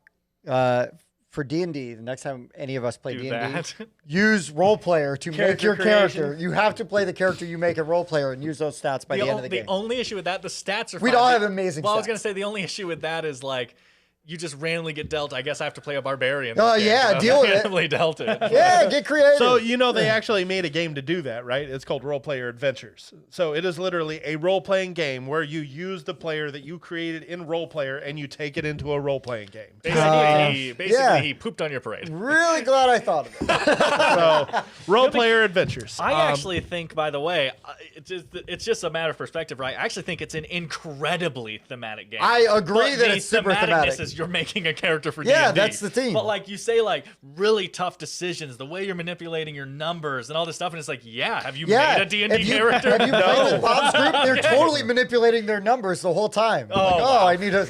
But no, like, you know, when you roll your dice in D&D and you're like, okay, I have an 18, Oh my 15, gosh. 2 12s, an 11, my and a gosh. 10. Where do I put these, for the class that I am and stuff? And that really makes a huge difference. And then what feats do I take? And like, there's like that crunch. It is super thematic if you're in that universe. Here's the thing about when you make a role playing game character. I mean, that is making your character is an event. Yeah. Like that is a thing that people get excited Session about. 0. Yeah, man. I mean, just as an example, like I'm late to the party, but that's fine. I always am. I just started playing Elden Ring. Whatever, harass me later. Yeah. But like picking the build, that was like you said, that was the event. Like I'm sitting on the character selection screen and I'm like, oh, here we go. And then I just start doing my research. I'm like, oh, okay, well, I want to do high strength and I want to be able to swing swords, but I also want a faith character because I want to heal as well. So maybe kind of a paladin character. Yep. Character creation in role-playing games is my favorite part of it. It's so good. I mean, yes, in-game is great and you get the super powerful like character, but like starting over and creating a whole new build, make characters. That's what I love about role-playing games. So role player captures that. And although I don't think like, oh, well, place this die and allows you to re-roll a die, that doesn't feel thematic, and I have not played D&D. I do think the cards that you buy in the market are thematic. Like, and it wants you to get outfits. Here's a set of armor. The more pieces you have, the more points you get. That makes sense. And like some of the skills and the scrolls that you can get, their names are very thematic. Yes. Like they feel like abilities that you would have in a role-playing game. Yes. So I think those card abilities are very thematic, but the dice manipulation and drafting, not that thematic. But I don't care. Like I got this as my 21 favorite game of all time. I love this game. Super good. I do have to say though, Monsters and Minions, fantastic expansion. It's one of the few 10s I give on expansions. It's the must-have expansion. Fiends and Familiars, not so much for me. I like the Familiars because they're an extra 3 spots to put your dice. So it does give you an extra 3 rounds of placement. And they do have their own passive ability. That's cool. What I don't like, and it makes the game a little bit more punishing, is that the initiative cards, there's a new mechanic where if you take one of the higher initiative cards, it punishes you for doing that. And I'm not a big fan of that. I'm also not a big fan of the split dice. The split dice have 2 separate colors. And as a result, yes, you may get your attribute goals better, but to compensate for that, it has lower pip values on the dice. Okay. So I didn't know that. So it's like 1s, 2s, and 3s or something instead. It is, and split colors. So, your mileage may vary with Fiends and Familiars, but Monsters and Minions is a perfect expansion, and Role Player is a fantastic game regardless. So. Yeah. And you're talking about building your Elden Ring character. The research I did was, hey, Dan, Yeah. what is good for No, this is me? every role-playing game. It's like I'm gonna spend time just looking up builds and Yeah. like what build sounds the most fun. Yeah. And I'm gonna min-max that build, and I'm gonna find the best weapon and best armor and the best rune for that build. Dan, this rat keeps killing me. How do I kill it? So Like, swing your Blocked him. sword. Yeah. What button do So- I push to swing sword? yeah, that theme Place it. is really what makes role players such a great game for me. So- Uh-oh. They're calling the cops on It's a you. fun game. Yeah, role player's great. Love it. I'm really glad. I'm glad that other people like love this game. I was way late to the party on this game, but absolutely Did you play love it the same time I first played it at Caleb's? Was that your first time? as Yeah. well? Okay. Yeah. Yeah, I backed the original on Kickstarter, and then I with Monsters and Minions, and then I backed the big box with Fiends and Familiars. So all that stuff in one box. think I I'm played all it- in on role play. I think I played it like solo 2 or 3 times before that time, Oh, like that's leading right. up No, you to said get ready to something play about it. that. To get ready to play it because we were talking about trying to play it to review for the show, Right. and then I showed up prepared to game night. We're like, hey guys, let's play role player. Even a broken clock is right Like, twice a That's day. been It's twice such that a- I've been right. It has such like simple mechanics, but all that dice mitigation Yeah. makes every decision very Yeah, difficult. it's really good. It's really good. I like that universe quite a bit. Like I got into that universe because of cartographers. Oh, I sure. played cartographers, and I was like, oh, this is great. Like, I'm looking forward to Dawn of Ulos in that same universe. All right, so we're going to rip through Yep, 30 through let's rip 21. through 'em. Yeah. Ripping. All right, so Black Fleet, Sid Meier's Civilization, Lords of Vegas, Gloomhaven, Dune Imperium, Korra, Rise of an Empire, Orleans Deluxe Edition. Well, because cardboard pips just don't feel the same. Letters from Whitechapel, My Father's Work, and Sniper Elite. I just think it's funny because I feel like you should say deluxe edition after almost every game that you list. Every one of yours. That's fair. Every one of yours. Yeah, so starting with my number 30, role player, Quacks of Quedlinburg, Lords of Vegas, Lords of Waterdeep, Catan Starfarers, Marvel Champions, Forbidden Stars, Unfathomable, Twilight Inscription, and Hate. Mine today were Bloodborne, Captain Sonar, Merchants of the Dark Road, Conclusio, Deckscape / Decktective, Into the Echoside, Rah, Battlestar Galactica, the board game, The Letters from Whitechapel, and Watergate. Mine are Just One Deluxe. It's a Wonderful World, also Deluxe. That one we did play. Yeah, that one you do want. though. Heroes of Land, Air, and Sea, Deluxe. By default. Twilight Inscription went straight to retail. Clank and Space went straight to retail. Star Wars Rebellion, Chinatown, Caverna, Secret Hitler. Bob has the deluxe. He's got that cool wooden case for it. I got that too. I'm trying to buy it off of him. He won't give it to me. He won't We'll give it work to me. something out Hard for time finding that one. Yeah, work Oh, you something out. should've just for, kickstarted it like me. Heroes of Land, Air, and Sea. And Role Player. Good list, guys. Yeah. I cannot believe that we only have 20 left. I know. Amazing. So, guys, I've been asking this every video. What is your favorite game from each of our list? 4 games. So, your favorite game from Bob's, Tim's, mine, and what? And Mike's. I almost said mine twice. Yeah. And mine. Come on, Mike's list wasn't that bad. No, yours was. Well, Tim just copied ours, so mostly. Listen, I couldn't quite get the. Yeah. And now I saw Sniper Sniper Elite. Elite. Yeah, I was never like, mind. "Nah, well, this game's Yeah, garbage." that interests me. So yeah, once these all start getting uploaded, I'm. And again, thank you guys for all the interaction, hanging out with us on Discord and doing stuff there, hanging out with us in our live videos. We're gonna be bopping out more of those and keep those coming because Yeah. they're tons of fun and it's fun to get on when Mike's on and heckle him a little bit. And what really made me mad is the one you did for the family games, and my wife is on there commenting, and she's like, she didn't even watch my videos. Well, she hears you all the time. Yeah, And then I pointed all the Purdue stuff Yeah, on the wall. And that I'm like, well, helps. that's why, that does Tim. help. It does help. Yeah, there's no Purdue stuff on my wall. Well, not where I can control what goes on the walls. But, anyways, guys, anything else before we wrap up? I don't think so. Gosh, this list has so far been an absolute blast, and I'm really excited that how far we've come. Like where now we can do one where Dan has 50 games. Yeah, You know, I know. that he's Yeah. that he, I could have done more. yeah. We could next year we could do a top 100. We'll see. could do a top 100. There'd be a lot of it's like any list, right? The ones that just don't make it, like even if you went to 100, would be really like for me. There's still some that it's like, Yeah. can I get How that is in this there? not 100? I don't know if I'm there yet. You'll be but I there. could do You'll a get top there. 100. You'll get there. Because you got, 2 more. You got another Gen Con and another Origins before next time. Yep. We got a whole lot of other- gaming to do. Yeah. I got about 7 Kickstarters that need delivered sometime in the next decade. Yeah. Those might get up Hold your there. breath. All right, guys. Well, thank you for watching as always. And for the Board Game Rundown, I've been Tim. That was Bob. I used to be Mike. I'm slightly less excited, Dan, because it's over. But he's still hot, Mike. We'll see you next time.